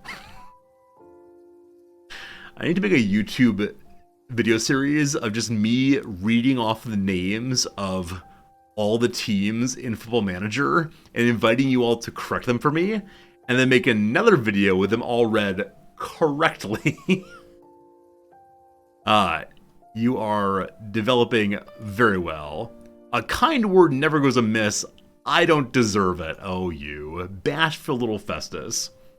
Hey, Grobzilla, good seeing you. Hope we're doing well today. We're doing very well today. It's awesome seeing you, Rob. Hope you're having a good day for sure. Goal of the month. Dobra's snap kick, third position. Running from inside the Salford half, the attacking midfielder skins an opponent. That sounds somewhat violent. They're at Walsall. Fine. Fixture changes, and so they've modified this week of training. So he's letting me know on October the 1st that he modified the week of training starting September the 25th. Thanks for the help, boss. I appreciate it. I cannot wait until he's out of contract and so we can get a new assistant manager. This guy's been just sort of, There have been some nice moments, but a lot of relatively terrible recommendations. Time to see what the board thinks of me. Last time we had, I think, a C plus B minus. This time, hey, holy cow. I actually didn't realize we were doing that so well. We are untouchable in our job. Wow. So their only disappointments are 3 loans we sent out not earning enough money. They have some concerns about how we're actually playing, but they absolutely love that we are accomplishing good things. It's probably because they expect us to be fighting to avoid relegation, and instead we are way up at the top in 6th position. Ask for literally everything. Yeah, I do plan to ask for new training facilities. They're going to say no, but I can only say I gave it a shot and then blame the board when they won't give me what I want. So new training facilities. I may ask for the under 21 team also. They probably won't give it to me. So the board loved me. The board is a fan's trust. So the fans also love me? Nope. B minus there. All right. They have the exact same kinds of concerns. Most notably, my backup keeper is no good. But they, fans are the worst possible people, aren't they? Let's definitely ignore them in the future. Things have gone from being low average dressing room all the way up to very, very good very quickly. Gotta love that for sure. Have people stopped whining about that center defender issue? Nope, big whining still happening. Oh well. Who dat? Alright, so Alex Pattinson, who we've scouted previously, is on the transfer list. I think there was a time where this player said though they were much better than us, they would come for a ridiculous amount of money, and the board refused to give me the money for him. Yeah, so this was definitely when we were looking for an attacking midfield center, and I could not possibly afford what he wanted. So he's asking for a little under double what our star players are getting, so yes, it'd be very nice to have him. However, with the team I have right now, I can't guarantee him starting all the time, and I can't afford that by any means. So I'm actually going to take him off the short list. Oh, he's not. He's only previously scouted, so well, thanks. And we got a whole bunch of players here. 1.4 million. This person here, mathematically price of 0, was a free agent. Huh. Hello. He played on extra until this year. Wait. 15 through 24 are his years there. It's 23. Have you been injured recently? He had a bruised shin. That's not... Why were you released? Are you a bad human? Did you cause some problems? So, I believe Willick is leaving us at January. This guy would be useful as a backup, though he's better than most of us. I guess I can invite him to come trial with us and then see what's what. I'm always surprised when I see free agents who appear to be fairly good. I guess we didn't see if he's not injury prone, though. He's only had 2 minor injuries. Not good at marking, inconsistent at scoring.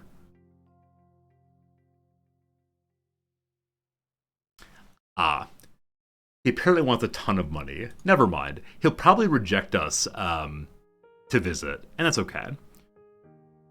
24 transfer value.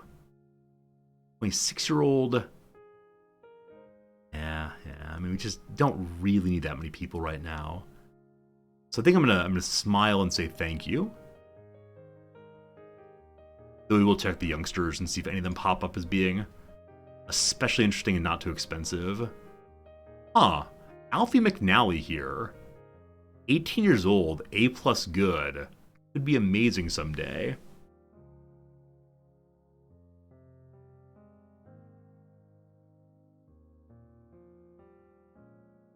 And Remy Coddington, 19 years old, could be quite good also. Good determination. Whole bunch of red things up front. Yeah, I mean, looks pretty good. Fairly speedy. Unfortunately, he's 19, so I can't put him with the kiddos. And we already have a player coming up in this position, so I think we're going to say no on him. We already have goalkeepers coming up also, but... bad determination, bad work rate. Absolutely not. Alright, that was fun to look through, but nope.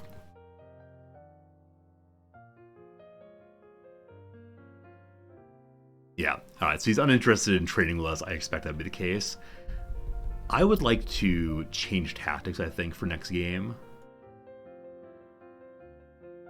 Because Grimsby are potentially better than us, and we're on the road, I am going to go with the more defensive positioning. And luckily some people kind of understand this, all of this. This might be a huge mistake. We may panic and change back over to the other one at some point, but yeah, this definitely worked well for us last season. Do you have any logo packs installed? No, Sky. First of all, it's good to seeing you. Hello, Sky. But no, I haven't installed any mods or view packs. So if you go look at like Cristiano Ronaldo, it's just a blank face. And I definitely see the appeal of adding a lot of fancy pictures and so on, but I haven't done any of that yet. Okay, we may make additional changes here based on what things look like on game day. Yeah, I definitely do want to play my strongest possible team here, though, and then my weakest possible team here, and then bounce back for Gillingham. Gillingham, I assume.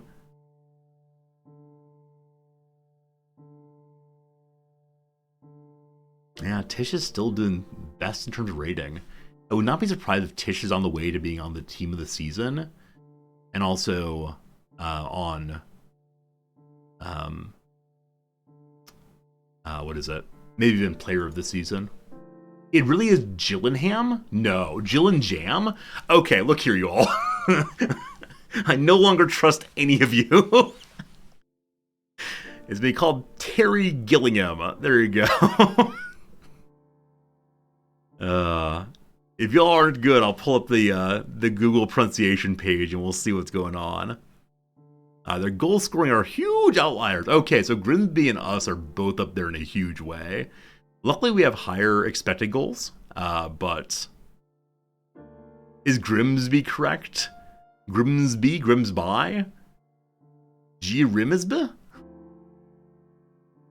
Alright, what else are we seeing? So they're performing very well in everything we know about, unfortunately. Alright, some of you do actually back the pronunciation of Gillingham instead of Gillingham.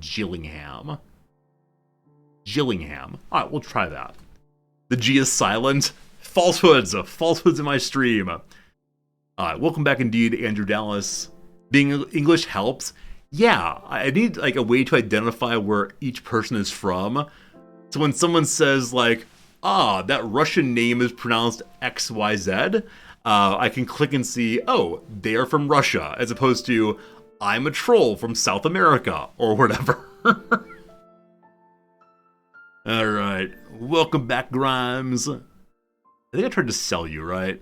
Oh, he's wanted by somebody finally. Loan. Yeah, I really do want to sell you for any price at all. We'll deal with that at the open transfer. Gillingham. Okay, so not Gillingham, but Gillingham. I don't know. I give up. I'm going to call all names by just their first letter for a while. Alright, so the trouble the opposition has with the nonsense 4-4-2 here is they're not great at passing, and they can't control the ball when they get them. They're good aerial, that's fine. We'll stay with low crosses then. I've struggled so much with 4-4-2s. It's just been an issue. So we're playing for a draw. If we accidentally, or if we accidentally win, cool, but draw is good. The is a lazy way of saying it quickly. Oh, this is a class-based issue, is like Gillingham, how the upper class would say it, the Jacob Rees-Moggs. No.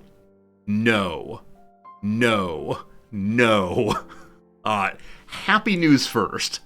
Hello, folks. Look at all these happy people. Happiness. Who's playing best? It's old Jimmy. Yeah, though he's very old and soon retiring, he is doing very well where he's hanging out.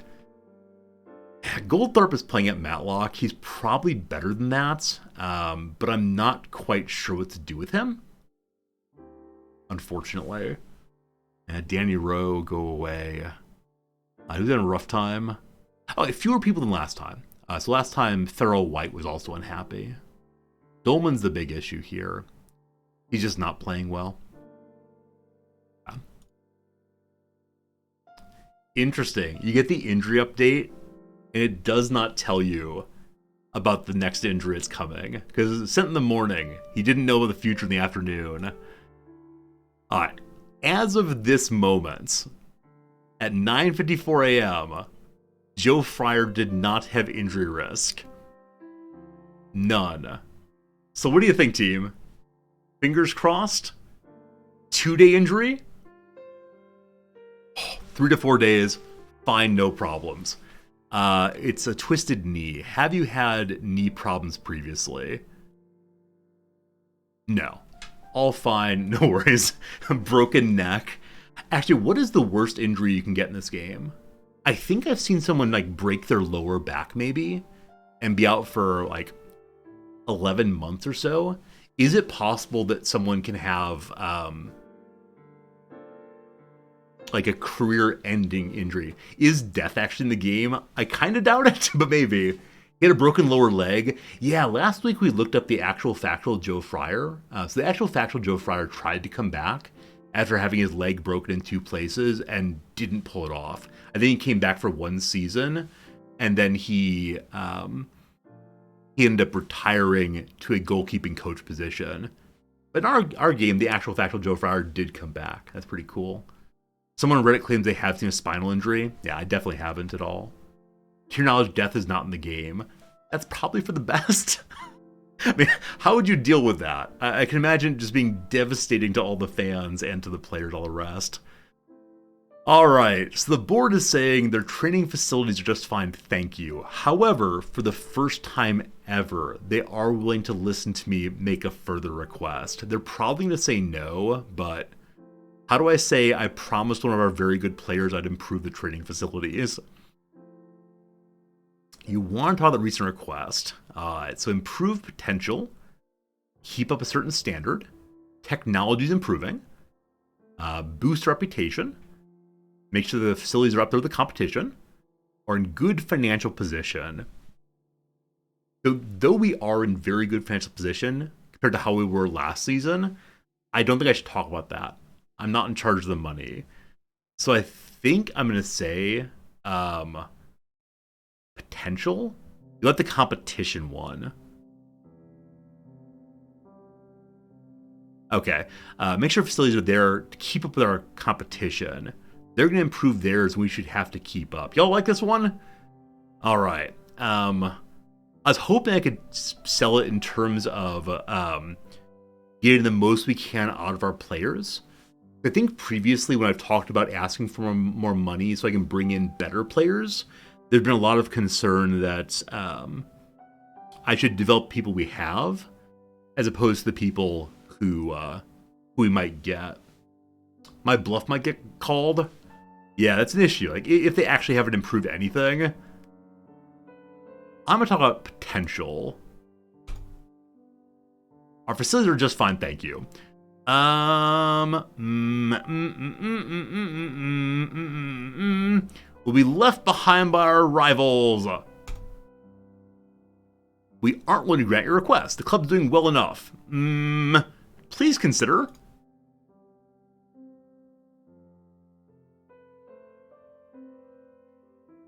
I said please. I said please. Clearly this is an issue that's close to your heart, and your continued devotion to the cause is impressive. After considering what you said, we've decided to grant your request. We're glad we had a productive meeting. You know where to find us. I was briefly considering I might threaten to quit over this one, but no, we just said please and thank you, and they gave it to us. I hope that's not too much money. I don't know how much this costs. So we're getting like fancy new weight benches. We're getting one of those like dunk tank things that will look at body fat percentages. It's gonna be amazing. Gonna be amazing. Neil Hornby, who dat? Our chief scout is retiring from hands-on football, pursuing only part-time roles. Does that mean he'll stay on to the end of his contract when that is going? Retiring from hands-on roles on 5/16/2024. So that's not his full contract, but this is after the season. So we'll need to pick up a new chief scout in the off-season. No problems. Thank you, Neil Hornby, for your excellent... I'll say excellent work, but no, frankly kind of middling work, but good enough. All right. Oh my goodness.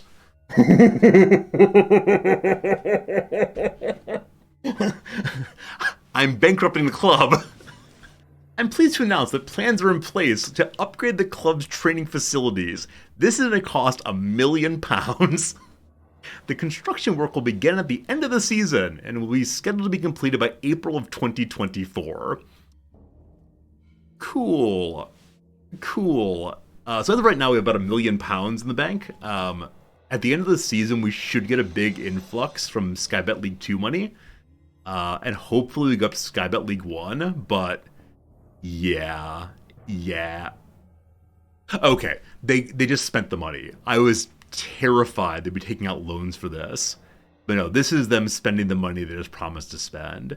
So we went from 1.3 in the bank down to 9.6, or down to 2.37. That's fine. Also, with some decent transfer money. Cool. But I was desperately concerned that they were already at this amount and then going down farther. So, cool. I'm amazed that worked. Very cool, very cool.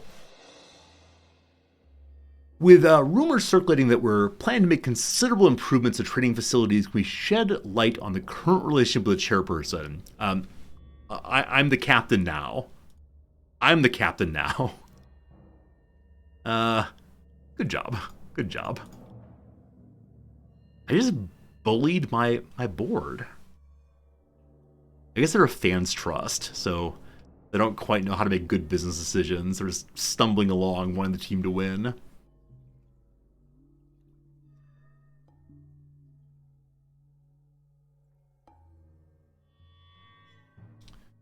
So I wonder then if the promise we made now counts as met, or it's only when the building's actually built. Yeah, please the club is making improvements to training facilities. So check. And I believe it's the case that if we finish even mid-table, this will be check also. Good stuff. All right, still suggestions. Charlie Brown. Oh yeah, didn't we want to hire Charlie Brown simply because his name was Charlie Brown?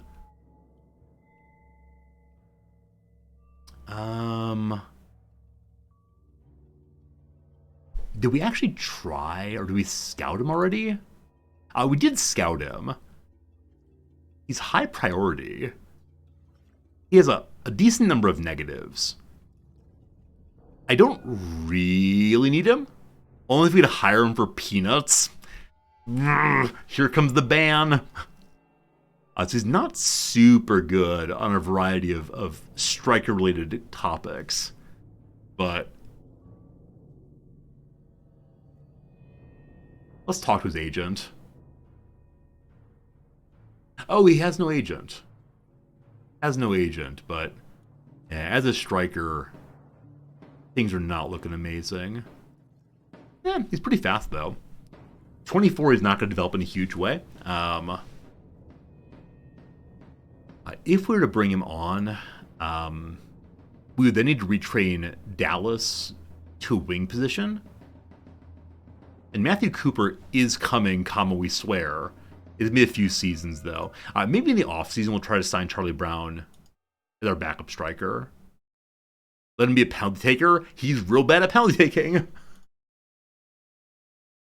Maybe we'll improve him.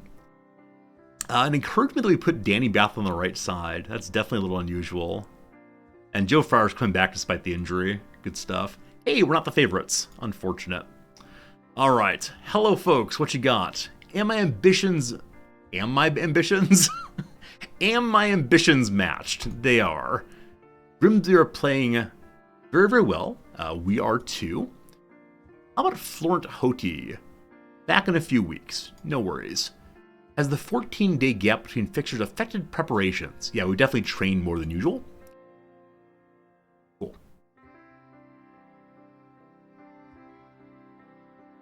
Like I said, I want to draw this one and then lose the next one. So just keep that in mind. We're playing. We want to be balanced. We don't want to get hyper aggressive. So there's a under-18s match tomorrow. I could use the kids. I don't want to use the kids here. I want to use them in the next match. So no worries there. Though the idea of sending 16-year-olds out against the Man U under-21s, kind of hilarious. All right. Two not terribly important players are going to the international world. Oh, very sweetly. Very sweetly, the manager against us saying it might be a hard match. Thank you for that. Mandeville's done very well. Not so well. Old man Greg Hall. We continue ignoring him. Amish Jack, thanks for the follow. Good to have you here. Thank you to all the new followers. It's been a good day for following. I think anytime we play Football Manager, a lot of people come in, which is cool. Dean DeKoff, less cool.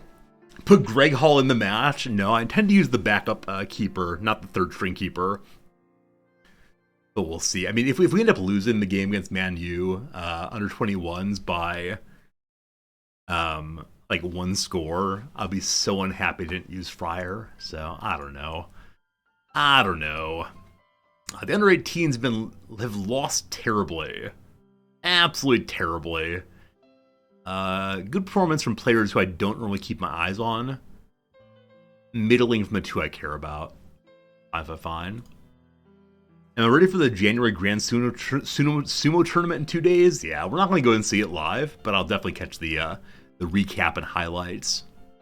I always enjoy watching a little bit of football or a little bit of sumo from time to time. So Festus Arthur, the game's encouraging me to sit. He's fine. It might be so we can get Maguire some game time. So we'll pull Sam Hart and put Maguire in instead. Then Sonny Hilton needs game time. And I believe we're training him on the left side. Is that true? Nope, playing in the center, actually. And Maguire very much wants to play because he's done so darn well so far. Oh, the problem with playing in the center is we don't have a center role. So, is he functional on the left-hand side or not so much? Hilton. He is not functional on the left. So if we're going to play him, we have to play him in place of Mandeville. Okay, I'm definitely going to put Hilton in the second half of this game.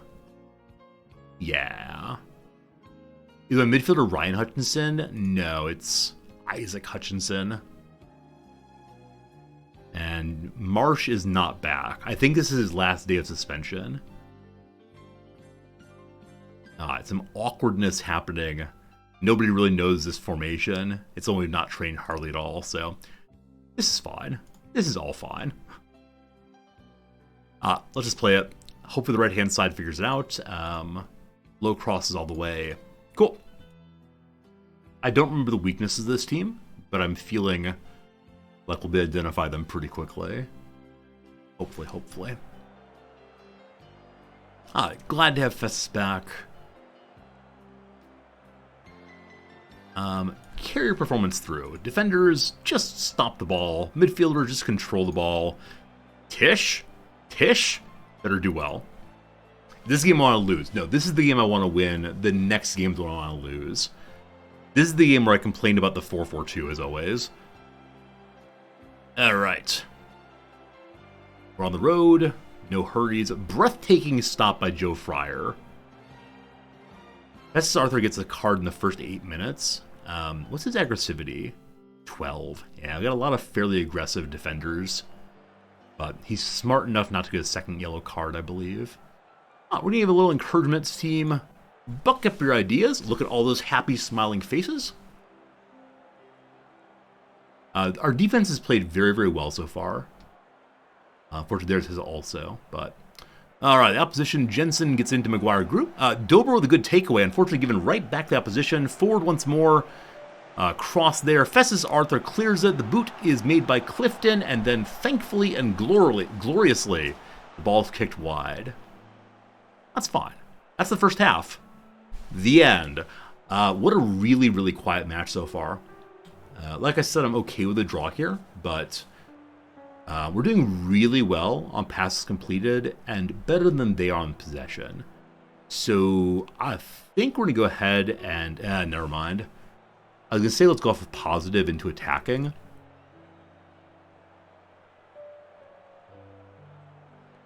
Alright, this is one of those moments of, do I actually want to draw? Right? If I want to draw, I do exactly what we've done so far and change nothing. If I want to win, I think I change my other formation, and then there's a place for Hilton to play. This might be the dumbest thing I've done so far in this playthrough, but here we go.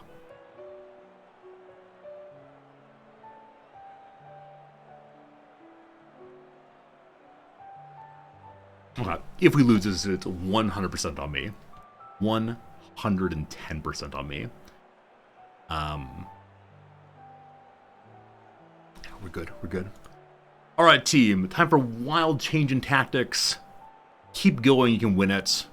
Tish, you're playing terribly. Okay. Fine. Do it. Hey, Brethren. All right. Momentum has been back and forth throughout. A king passes on in. Mandeville got it. Holds on to it. Gets Tish to Dobra. Dobra turns and fires it in. Dobra, the mightiest sister, has become Dobra the Cobra, striking again. That fast fire. So that's not a case where my tactic actually made a difference at all. And how nice of Tishamanga to actually share the ball. So often, Tishamanga is only willing to take the shot himself, but that was just first rate. And so, finally, many of you asked for a very long time, but he's improving, he's doing well. He is Dobra the Cobra. Cool. That's very nice. That's very, very nice. Back to the match. I now wish I hadn't changed formations. So, if we score again, I'll be glad to have done so. When I said I'd be glad to score again, I didn't mean like this, but sure, fine, whatever. Mandeville perhaps dives. Tishamanga's there. Tishamanga scores. I feel bad for the opposition team. They're at home. A goal is a goal, it's true, but yeah, we were supposed to lose one by a fair amount. Who knows what those pundits know? They got nothing. Can I turn on the sound just slightly? The fans are too loud. I can mute it on my end or just turn it down on my end, but if Festus wants to come out, Williams is the correct player for that. Jenkins looking pretty tired also. I'm suddenly considering trying to put my best team out for the next match. We'll see. No pressure. Have some fun.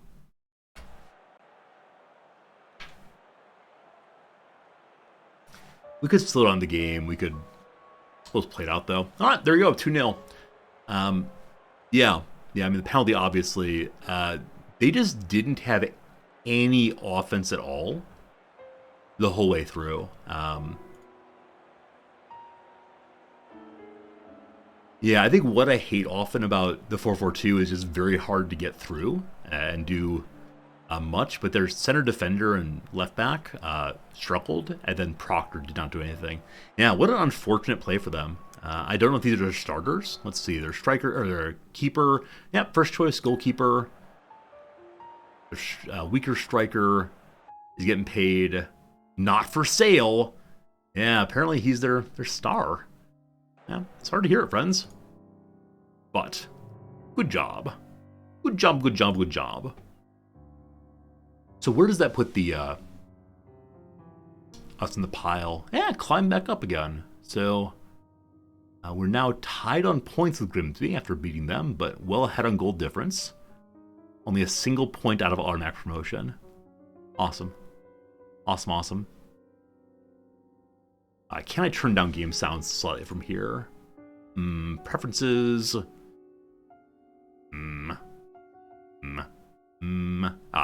So, yeah, music almost never plays. I thought the match sounds to be a little quieter. I do enjoy having a little bit of cheering. I just don't want it to be too crazy loud. Oh, I have a game in hand also. Oh, yeah, because that game was canceled. That's great. That feels really good. And the game in hand is against Barrow. Yeah, it's still early days, right? Only 8 matches played for us, but feeling pretty good. Hello, everyone. I must be happy. Can't you see my smile? How much did I enjoy Joe Fryer? I mean, that clean sheet. He only stopped one shot, so I'm not sure he deserves his paycheck today. How much do we pay you on clean sheets? Only £500. Fine, you deserve that. But yeah, he was great. stopping one shot. I delivered great results lately with Resorty Ball. Absolutely.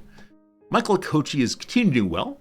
Surely he'll come back and keep putting the building blocks in place as he outgrown Kurz and Ashton. Let's see. I think I could recall him, can't I? Yeah, so during the transfer window, I believe I can pull him back. His terminated is on their side, recalls on our side. Oh, I think it's actually the clause is can be recalled. So I think the assumption is no, you can't recall him unless you've marked as such. Anyway, regardless if he's outgrown anything, he's stuck with them. So we'll have to see. How are my tactics? They're good, thanks. I can't explain any of it. It's just my pure intuition of what buttons to push. Whoa, look at this guy's hair. Jamie Sterry. That's a beautiful mane you have. Wow. All right, where's Hartlepool in the pile? 6th position. All right. At a certain point, I start looking at the league table and thinking, all right, who down here at the bottom has players I want? Can we borrow some strong players? By borrow, I mean hire away from them as they're going down, down, down. Joe Air Fryer Show. I suspect that morale's going back in a good direction after that nice little run of a few wins and draws.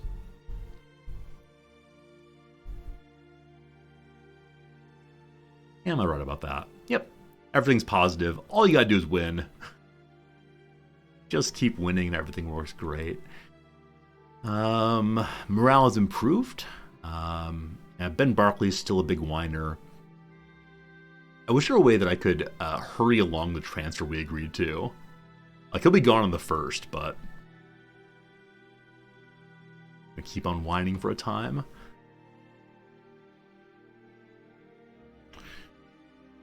Okay, I'm gonna start my stronger side here. Does that matter? Let's look at the Papa John's group. There it is. Okay. So as of right now, we're in 3rd position.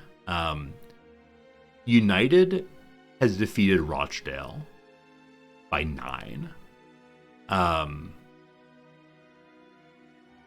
They haven't played Salford yet. Salford's a team that beat us by 1.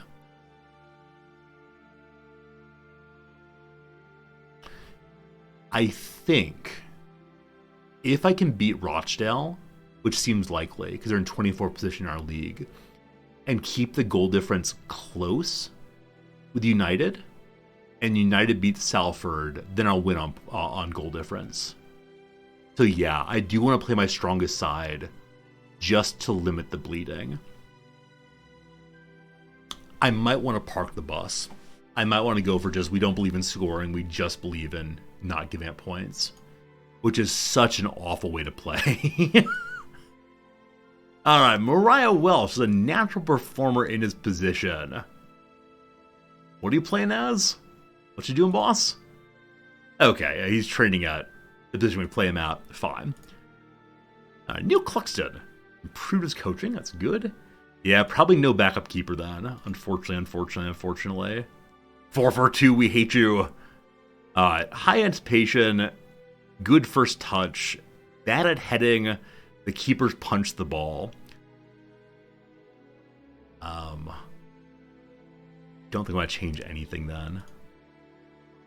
I think it's just play it as it is and hope for the best. MU versus Salford's a spicy one. Salford's his own city surrounded by Manchester. I had no idea. The little hole in the donut that is Manchester. Punching ball is bad. It's bad in that it doesn't stop play. So punching clear means the ball continues to play. There's just nothing I can do about that in particular, other than hope we recover quickly and play on. But okay. We definitely want to learn what we can from this, because we may be playing against players of a higher level than us, even though they're much younger than us. I do also want to do tactics as usual.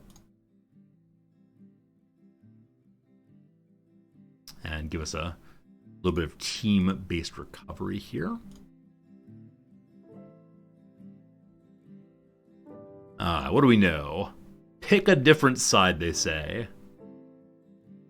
Hey, George Marsh is back. Good job, George Marsh. He's stalled because of unsuccessful efforts to welcome him to the club. What? Yeah, clearly it's the case that he got that red card. He'll improve, though. I have tactics twice on my training. Oh, good eye. Thank you much indeed, I do. Usually this is my recovery, then tactics, then preview. But we can go ahead and just do that out of order, no worries. Thanks for noticing that, though, for sure. Very good. All right. We are not the favorites. We are the nothings. They have good momentum. They're well above average. They won the match well. Lots of passes. Good crossing. Yep. So in the league they're in, of the under 21s, they're better than everybody else by so much. A little roundup from Curzon Ashen. The kid scored. Wow. That's the first score from him as a defender. A little surprising, but good to see.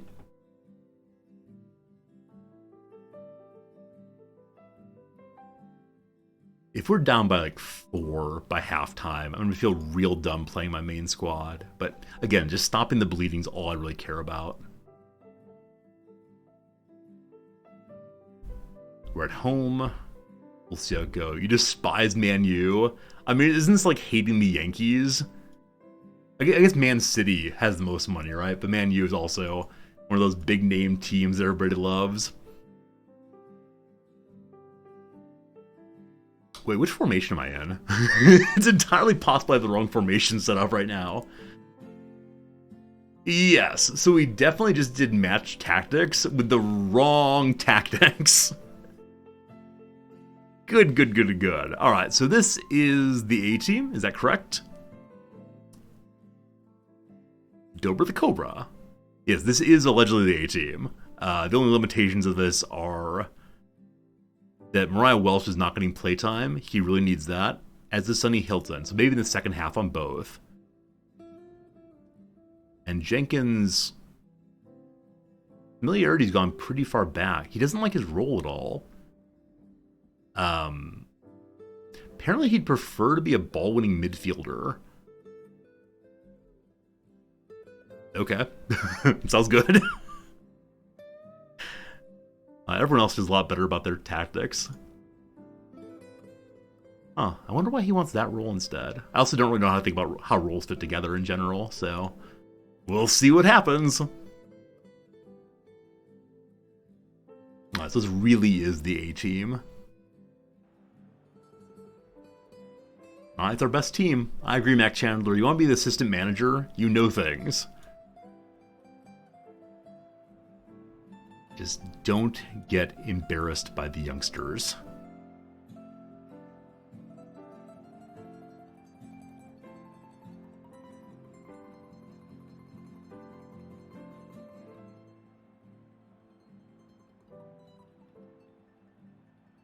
So we're losing on possession, though they're playing a 4-4-2. We have the shot so far. That's actually really quite surprising to me. All right, here's a little pie or PA. Into the middle. Bath clears the ball. Wow. Dober takes it forward. He's probably going to lose it. Nope. There we go. What is wrong with you all? Yeah, okay, fine. Fine. For a brief moment, I let myself hope. I let myself believe. And then, never again. Good try, though. It's only one score. We're going to encourage the side. You're all fine. Everything's fine. Corner kick from the opposition. Into the middle. Okay, clearance. That was nearly an own goal off of Bath and Maguire. I'm not sure which one. Are we swapping the children? Probably at halftime. Though I believe the children already played today. So Dobra is really struggling. Welcome to halftime. We're only behind by 1. And actually, it's not looking so bad. Given the 9-0 drubbing that Rochdale got, I thought we'd be in a really bad shape right now. So that's good. Try to improve. We're going to make a sub here. Dobra's just really struggling. So Dallas comes in on that one. We'll actually move Mandeville over. And then is there anybody else I really want to rest? I really want to rest my center defenders, though I do worry they're keeping us in the game as always. All right, Williams, come on in. McGuire, move over. Yeah, as long as we lose by no more than 3, I feel pretty confident we can get through on goal difference. 3. This is me hoping that Salford get destroyed, of course. But let's go.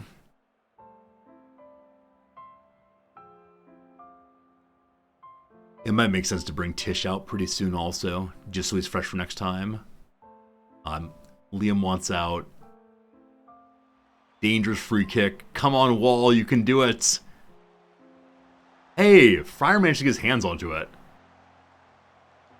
Somehow nicely cleared. Good job, everybody. So we have 2 more subs. A whole bunch of people are very, very, very tired. They're just having to move a lot faster than usual, I believe. So if Mandeville comes off, then Tish has got to stay out there the whole time. Hilton needs play. Okay.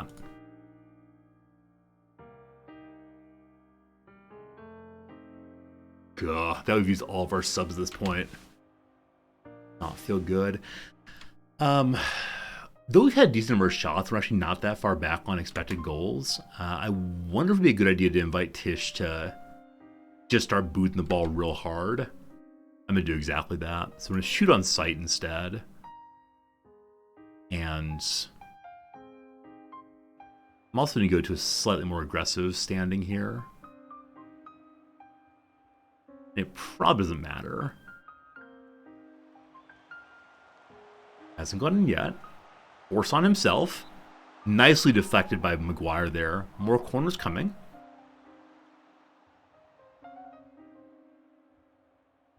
He's slowing down the game. I think we're going to win, or we're going to lose 1-0 or 2-0, and that's just fine.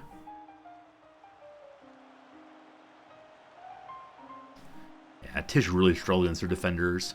Hopefully that's not too rough for his mentality, but cool. We're now goal difference of -2. We beat Rochdale by a bunch, and everything's good. Yeah, that was really nowhere near as bad as I thought it'd be. The possession troubles, terrible, obviously, but it's okay. It's okay. I'm proud of your efforts. Fine.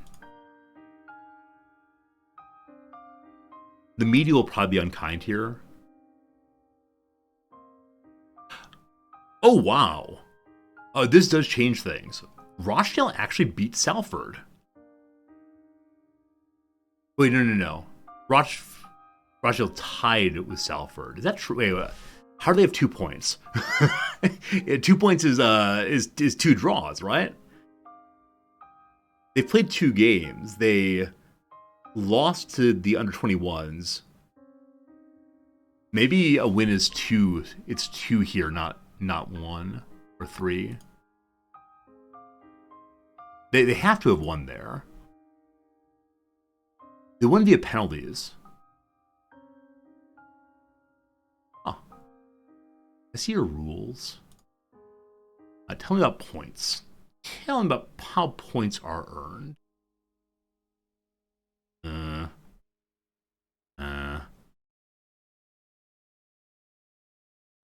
Whatever. I'm sure. So winning on penalties is 2 points. Got it. We got knocked out because Rochdale won. Oh no. Oh, that feels pretty bad. Oh, did both teams get 2 points then? I have no idea. Anyway, we got knocked out. Yeah, I think that's just how it went. I really thought we were going to be able to win on goal difference, but no, we did terribly. Does the board hate me now, or is the board cool with that? Hey, the board's cool with that. Very, very good. We just didn't make fools of ourselves, so good stuff, good stuff, good stuff.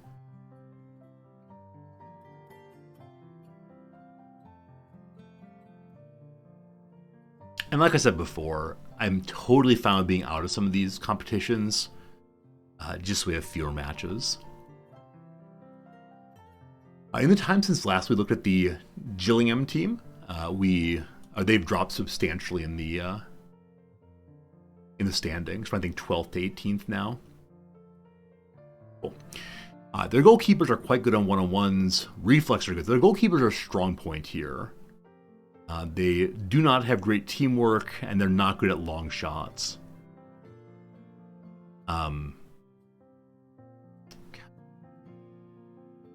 We're back to our standard tactic. It didn't say they're like having strong command of their area. I never quite know how to think about what is the weakness the keeper has. What did they say again? Good at reflexes, good at one-on-ones. So I think working the ball into the box might be like encouraging team play with good crosses and so on. Hopefully that works. I don't know. If we had more time, I'd love to schedule a corner kick day. I'm going to do that. I'm going to trust that we're good enough on defense that we don't need to practice this time. We're just going to do attacking corners and hope we can score off of that. Because not one-on-ones.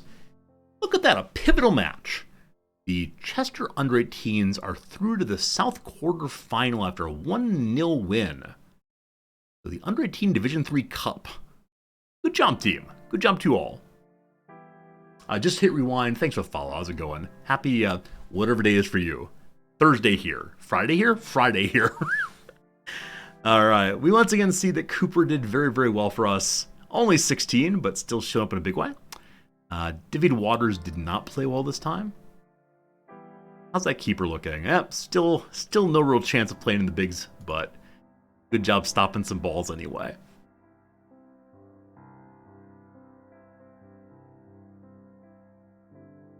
I think we have time to play one more match today. Most likely. And my wife is still home from work this week, so next week I'll start doing somewhat longer streams again, but this week I like hanging out with her, so we're going to keep doing that. So the weakness the opposition is showing is with passing in general. So I believe it's the case that Festus Arthur and Danny Bath are both very good at interceptions. Hopefully that will help with taking from them on passes. Bath, Arthur, good. They're encouraging me to sit Jenkins. I think he was feeling kind of tired last time, so that's good. And then get Hilton to start. Love that. We'll think about the right-hand side on game day. We should win. That'd be awesome. Unfortunately, again, the under-18s are going to be busy, so I can't have them come and play. And look at that. Matty Willock, for the second time in his many international appearances, actually has scored.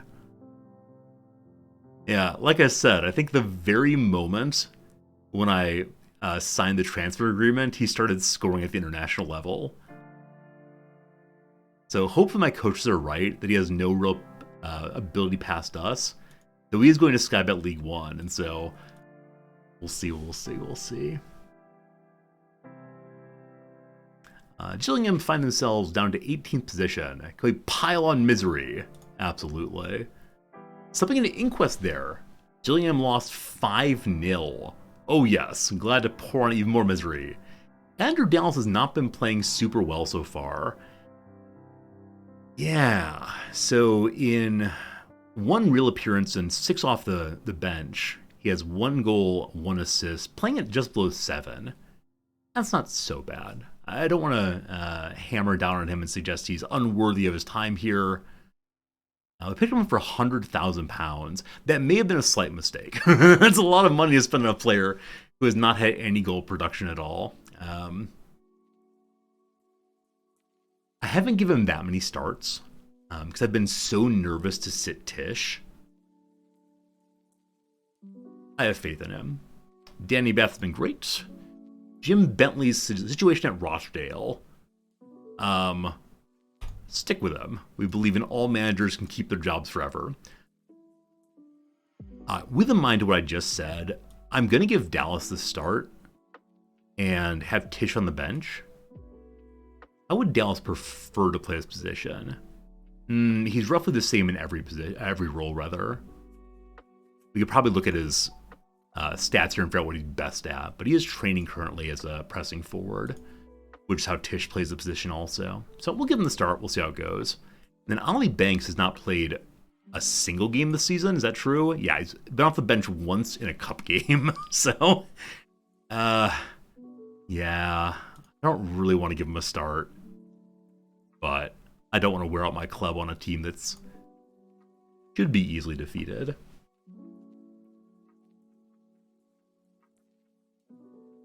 We're confident. Everybody loves it. Little Maddie Cooper trained very well. Jamie Grimes fallen off. He's injured, so it's fine.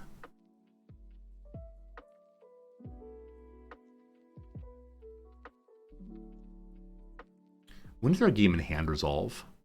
I keep remembering we have a game in hand. I'm feeling very, very good about that. A fourth position game in hand. We could knock down Northampton by a fair amount. I think it's this week, probably. It's the replay of, this match here. Not replay. It's the rescheduling of this match here. So, unfortunately, it is 1, 2, 3 games in a week, which is rough. But I'll feel pretty good about pulling some of my starters at halftime, most likely. So I want to make sure the bench is ready for that. Yeah. Like I said, I kind of want to save my center defenders, especially. Matthew Cooper, once again, did very well. So trained well, played well. I think this kid is heading towards the #1 team real soon. They're encouraging me to bring Tish back in. I'm going to say no on that one, unfortunately. Okay, so Williams has not had a start at all this season, I believe. We'll bring him in place of Arthur. I prefer not to play Arthur at all this game and to play him in both the next 2 games. I'd prefer to sit Danny Bath also, so I'll bring McGuire in on that one. So we do not have our starting center defenders. We do have Ben Barkley if needed. Fine. On the right-hand side is usually Hutchinson. I prefer, is usually Mandeville. I prefer to sit him as well. Hutchinson can play on the left, so we'll sit Dobra as well. Okay, so of these players, the only actual starter is Jeff King and George Marsh. And the keeper, of course. If I were to bring in my backup keeper, this is so, unbelievably rude if I play this side with only one starter. You know what? I'm going to do it. If we lose, we can all have a good laugh over it, but we're going to do it. Everyone's lacking match sharpness. You'll be fine. You'll be fine.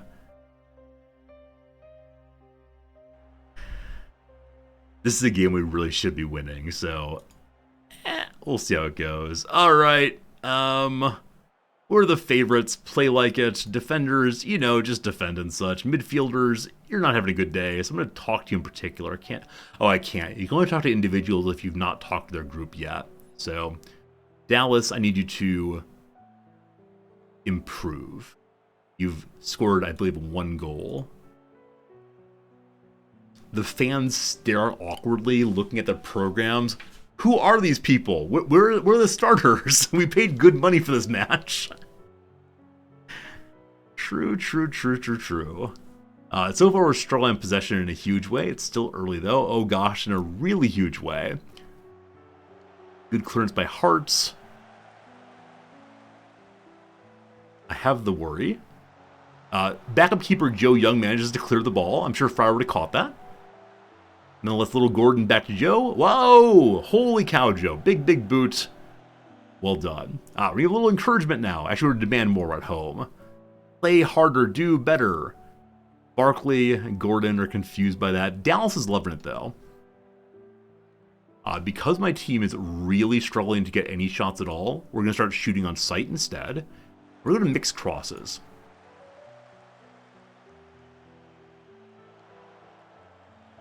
Very nice heading by the opposition. Got the ball under control.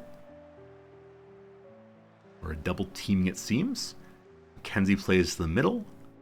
Back to Emmer. Emmer dumps it down. Our backup left side can't quite get there. Another header, and oh! Joe Young got a little bit lucky on that one. So if it's the case that what? I probably should not draw here. I should probably bring in my better offensive side at the half. Because again, we have one shot so far. So, very, very happy to be drawing. We got some relaxation time. So, a lot of playing okay. Middling play in general. So, I'm going to move Dallas to the wing. Bring Tish in again. And then Sam Hart is struggling. And I pull Ben Barkley. I don't want to use my midfielders. We're going to stay with just Tish right now. Is that right? We'll just see how Tish does. And then we'll maybe bring in somebody else to, be more creative. Give us more opportunities here. Tish is currently set on shoot on sight. I want to remove that. And I want to go to low crosses again.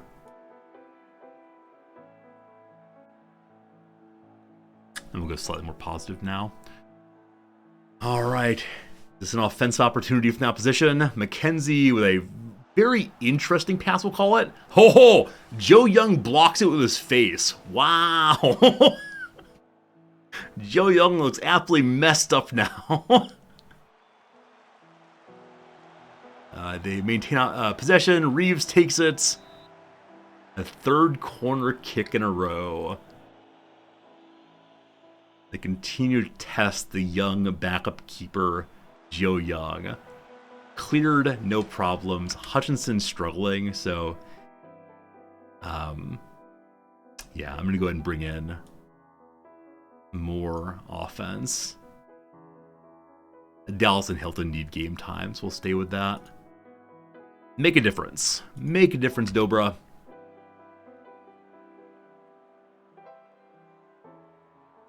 McGuire's running out of energy. So Old Man Grimes comes on. His first appearance of the season. I believe in you. Some more. Come on, Tish. Come on, Tish. Forward. Tish gets his head on over to Dobra. Dobra back to young Grimes. Grimes chips it forward to really nobody. Hilton with a nice interception. Forward to Dobra. Dobra alone. Oh! Off the uprights. Off the uprights. That was it right there. Dobra the Cobra just misses oh so slightly. Every fan exhales sadly. Their hero does not succeed yet. Some pretty cheeky little passes forward here. But all good, all good. All right, Dallas really is struggling. So here comes Mandeville also. I'm hating that I'm not being able to trust my my backup players. It's just a slight annoyance. Okay, I have nobody who can play on the left side right now. The Sam Hart's stuck up there. Okay, we'll keep our last sub for now. Score me a goal. Score me a goal, Mandeville. There's a reason we call you the Magician. Jeez, only 3 shots. Are they playing amazingly? So they're not. They have some pretty decent players here. I think part of it is just that we had the weaker side out the first half, but yeah, this is not what one likes to see. I'm gonna go one more attacking. We should be winning this. Yeah, it's not going to happen. Unless... I was so hoping for a penalty there. I was so hoping our player would just get knocked over all at once. Hey, good stop there. Oh, no. Oh, Jamie Grimes. This is why I've benched you. Oh, Jamie Grimes, what have you done? So, at this moment, I was a little concerned. I felt like my defenders did not know what they're doing. But then, Hart makes the stop. That's amazing. He has a little foot out there. No problems. And then, a nice boot across from I don't know who you are. Jamie Grimes is there. Jamie Grimes says, oh yeah, I'm like 37 years old. I know how to use my body still. Passes it back to this guy. What's wrong with you? Jamie Grimes. Jamie Grimes, why'd you do that? Oh. Oh. Oh. Oh. Oh. Oh. Oh. Well, might be time for some shouting. Might be time for cause and a little bit of a ruckus. Not good, not good, not good. 56,000 money we have in the transfer budget. Delighted to get rid of him after that. Bye, bye, bye. All right, fell to a late defeat. Man, we should have won that. So it really is on me for not starting my best squad. That said, we played so well, it's just that mistake. So, Jamie Grimes' mistake to score. Anybody assign you? Anybody assign you, boss? I hope not. I hope you enjoy your future working. I don't know. What's Jamie Grimes going to do after his stint in professional football? Be an accountant, perhaps. Count all the ways you made huge mistakes. Okay, Mighty Joe Young made his debut, one score against him. He did a very good job, though. He ended up with a 6-something, 6-8. That's pretty good for the youngster. Wi-Fi's gone, thanks for the follow. All right. Player of the week, Luke Offord. Good job, boss. Hello, everyone. What you got? Having chosen to rest key players, do I regret the decision? Yeah. How do my players react to a defeat? It doesn't feel good, we find, though. Was the late goal deserved? I mean, adequate payment has already been given out to the person who made the mistake, so they deserve their win. How disappointed am I after we failed to work the opposition goalkeeper even once? That was pretty bad. We're expected to be in relegation. However, we're flying high. How far can we go? We're doing pretty well. Keep it going. Haven't faced many players better than Scott Cashkit. I mean, his assist there was because of Grimes' mistake, so he did well. With Ollie straight to the bank's performance, which was I don't know what, will it increase interest in availability? I hope so. I don't want him. Hey, Chazwick, thanks for the resub. I appreciate you using your Prime with us. Thanks for hanging out. New signing, Jamie Grimes. New signing, Jamie Grimes made his Chesterfield debut today. Will Grimes be in the first team plan soon? Do you mean Jamie Grimes, the unemployed person? All right. Jamie Grimes made a pretty horrendous mistake. How upset is he? I don't care. This is the second player in the playthrough that we've dismissed mid-game. Both of them have been people who didn't really have a future with us, so it's only when I actually fire my my number one striker that we can be impressed with my cruelty.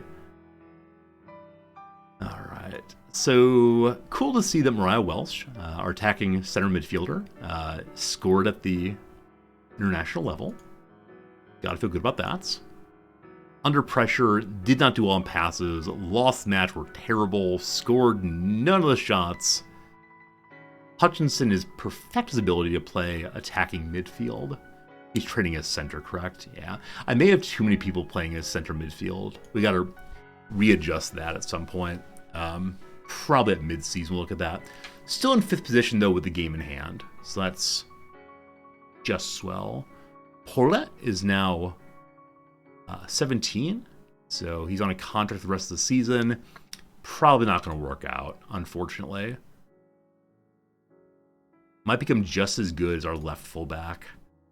Our left fullback's not very good, unfortunately. So I'm actually going to put him on the transfer list and the loan list. And I don't want to say he's unwanted, but we'll see what comes of him. Alright, goalkeeper adept at kicking well. They're a threat from the corner. They're not so good at passing, apparently just like me. So because they are as good at attacking corners, I want to make sure we have a practice session on defensive corners. So gosh, we have very few practice sessions to go. Set pieces, defend those corners.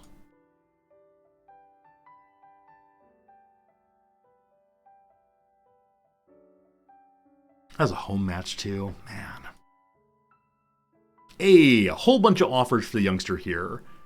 Unfortunately, all the offers are for 0 money. There is one loan here. It goes $400 per week. Okay, I'm gonna reject all of those.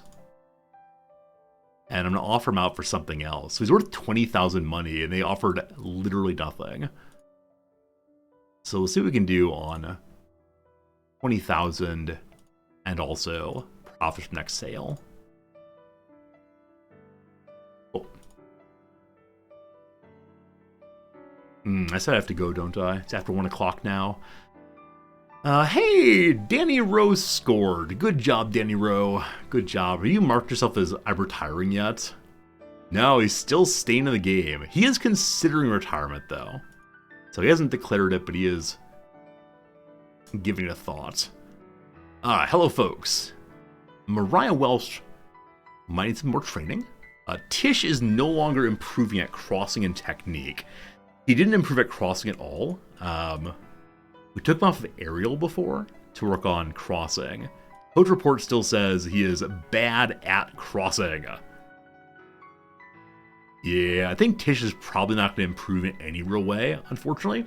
Hey, Bullmaster, how's it going? Jack, good to see you. How's the managing? We're doing really well. We're expecting to end up in this season towards the bottom of the table in our league. We're up towards the top in 5th position instead. And that's really, really cool. We'll return to endless aerial practice here. Someday the heading will improve. Someday. Okay. What else y'all got? Festus's defensive positioning is a bit of a waste of time. He's doing well at that now. He is actually. I think his positioning was a 9 before, so awesome improvement there. And Kellen Gordon's is not really improving at free kicking. He's a 6.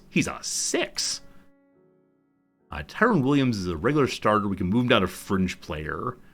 I think he's pretty influential, so I don't want to do that. And same with Lawrence McGuire, supposed to become a fringe player. He's the captain. Alright, Tyrone Williams' focus training has peaked. Oh boy, look at that tremendous fall off. David Waters, though, is going up in a real hurry. Let's go and inquire on our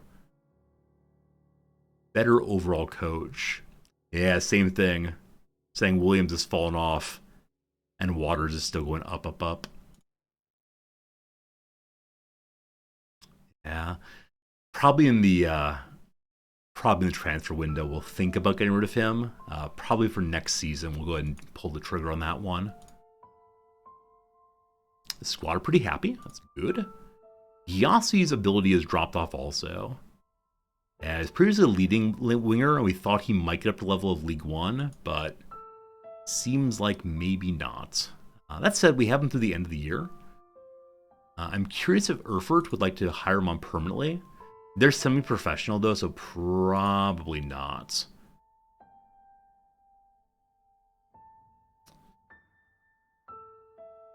We'll offer him on transfer and see what happens. Unfortunately, we can only offer him to the place he is. That's always the awkward thing about loaning people in last year contract. Michael Okochi, still improving. Huge way. Good stuff. Yassi could become better than Mandeville. I have some doubts. A coachee can be quite good also. I believe in that one. Neil Cluxton wants to go get a licensure. We agree. And because the board's loving me still, despite there having genuinely no money, we're actually going to debt, aren't we? So we spent $900,000 on a new training facility, and yeah, we had $200,000 left in the bank. It's going away, so we definitely need some big paydays now. We haven't had the FA Cup or trophy yet this season. I think we're only available for one of those. I can't remember which one. But FA Cup, yeah. I was thinking of asking for one more coach if possible. They've got to say no. There's just no money for it. Like, me asking for this is absolutely idiotic. I shouldn't be doing this. However, may I have one more coach, please? Just one. Just one.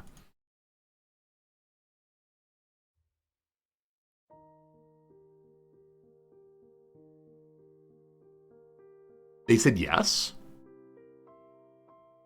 They rejected it. The team schedule is too hectic. However, they'll discuss it, and also number of coaches increased. Oh, this is a coaching course. This is a coaching course for the under 18 manager. I actually didn't want to do it. However, they agreed with me that we can have one more coach. What kind of coach do we actually want then? We currently have 3 general coaches, a fitness coach, a goalkeeping coach, and that's it.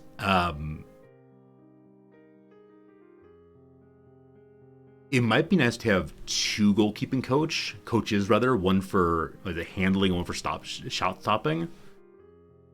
But I think overall coaches are still better at this point. So, about an advertisement, generalized coach.